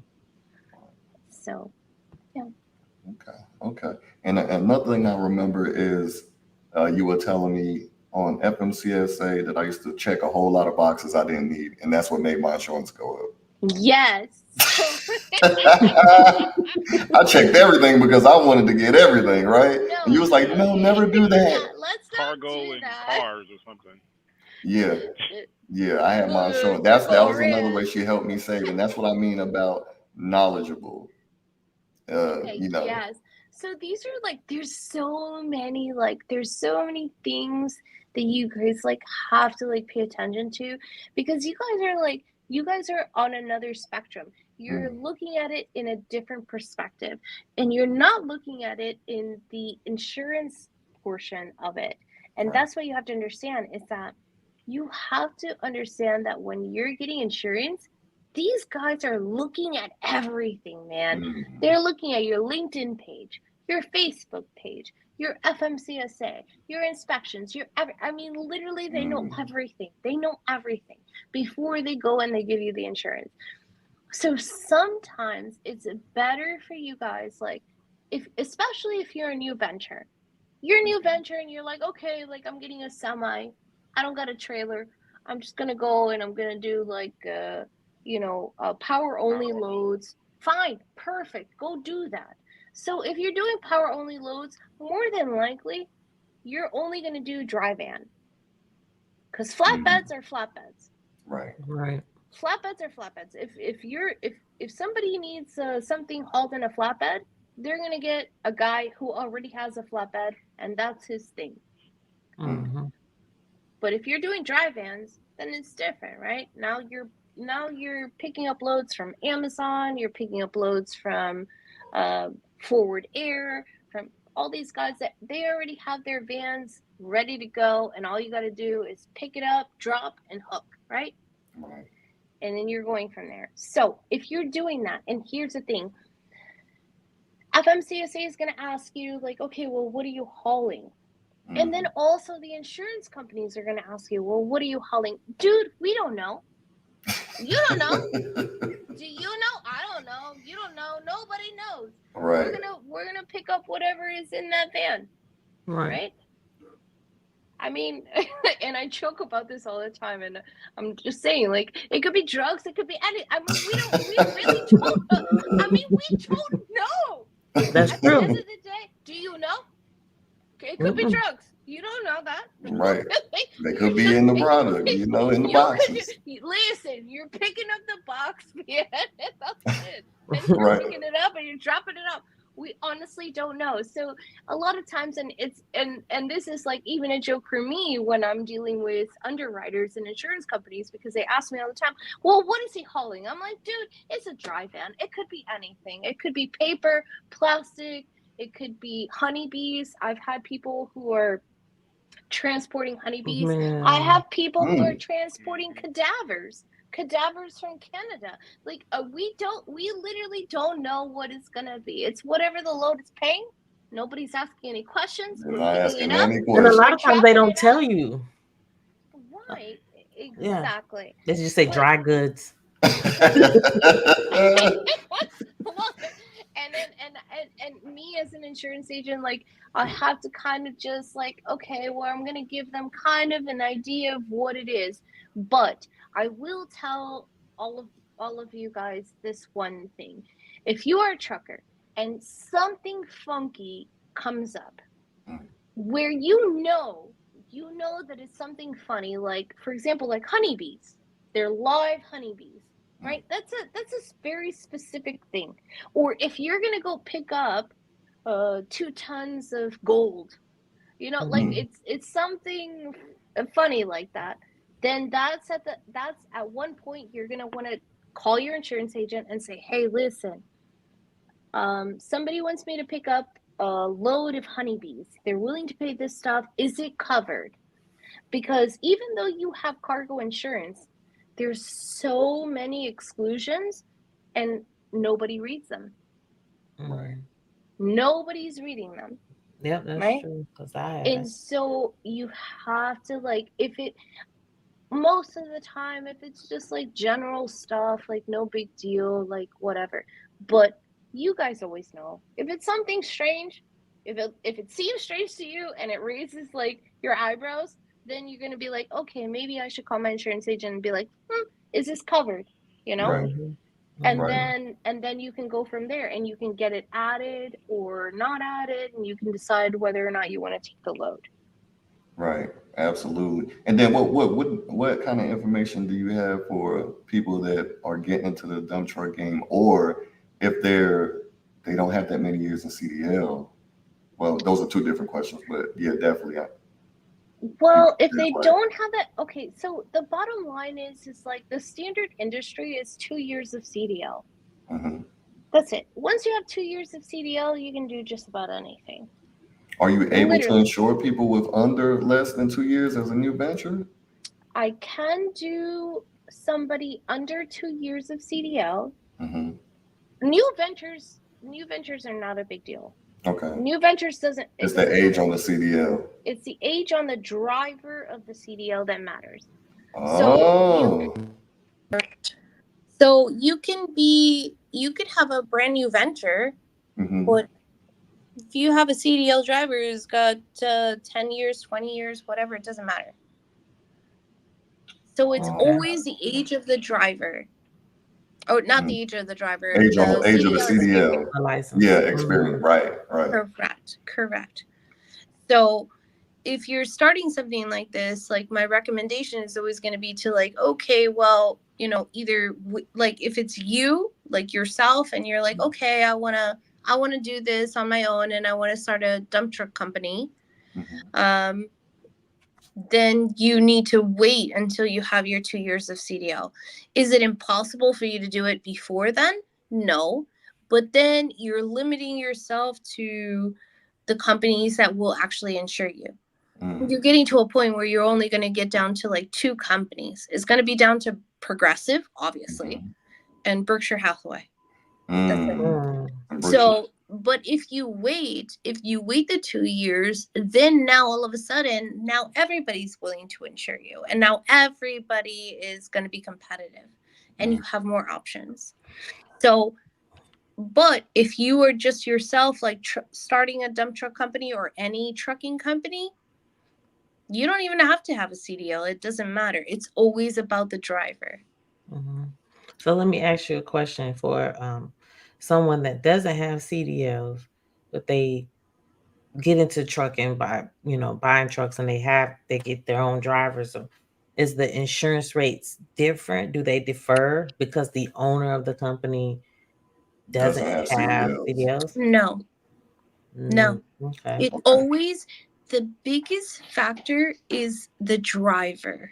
Because you have, yeah, and there's only one company that requires the driver, like the owner of the company, to have at least a valid driver's license, which is Berkshire Hathaway. So Okay. hypothetically saying myself, I don't have a CDL. I don't have a CDL, but I want to start a trucking company, blah, blah, blah. And I start my trucking company and I'm going to get quotes from everybody. Berkshire Hathaway is the only company that's going to say, okay, we know that you're not a driver, but we need you to at least have a valid driver's license. So my license cannot be suspended. It cannot be like anything. It has to be a valid driver's license. And I think that they only do this on a perspective of responsibility. It's not a matter of like, they know I'm not going to drive a dump truck or a semi because I don't have a CDL, but it's kind of like a responsibility thing, almost like a credit thing. Whereas any other company, they could care less. They don't care if you're licensed. It literally just matters of that driver. Because put it this way, if you are an insurance company and you're going to give insurance to somebody, and you're going to say, okay, well, how much am I going to charge this person? Well, how are you going to base them on how much you're going to charge them? Well, you have to look at the driver, right? Because if they're a bad driver, then chances are they're going to have to pay out claims. So they have to then pay more. You have to pay more. But if you're a really good driver, if I have somebody who's got 20-year CDL or even 5-year CDL, has never had a ticket in his life, then you're going to get a better rate. So the owner doesn't matter. It's always the driver, because the driver is the one that's going to be on the road. Gotcha. Okay. Well, we don't want to hold you for too long, but I will say we're probably going to have a whole segment just for you the next time, so people can come in and ask you questions and stuff like that, and try to set that up for a future date. But I definitely want to thank you for coming on. I think everybody is thankful that you came on, and once again, let's just shout out your company's name and your name, and give them your information one last time so they know. Thank you. Thank you guys so much for having me, Rance. I love seeing you. Rance. I miss you, boo. Y'all give her a round of applause, y'all. Okay. I miss you. Thank you guys so much for having me. Thank you so much for giving me the opportunity to be of service. I am always available. My name is Nicole. Phone number is going to be 561-332-7400. Best email is going to be info@myiiu.com. And I'm always going to be available. My family is always here. Anything that you guys send to me, we're always going to be a team. We're going to help you guys out. All right. Well, thank you guys again for tuning in. Always like, comment, subscribe, share for more content. And we definitely appreciate everybody. And until next time, just Assist Star said, very informative. Thank you so much, guys. And anything we can do to help, we'll definitely just keep on doing this and build a beautiful community to where we all can grow at the same time. Absolutely, guys. Thank you so much again. Thank you. Thank you for stopping in. Okay, bye-bye. Bye. Alrighty. All right. So thank you, Rance, again. Thank you, Boombox. You're always here doing your thing, always being, a real woman. A stand-up woman. I scratch a real woman. We had a conversation about that.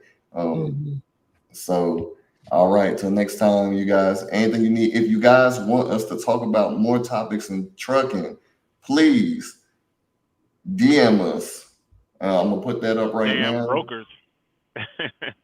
Right. Oh, okay. Yeah. We'll definitely talk about the brokers. Anything you guys want to talk about. My email is enochtrans So it's the company name Enoch, Enoch, and as in Noah, OCH, no, trans@gmail.com. EnochTrans@gmail.com. And till next time.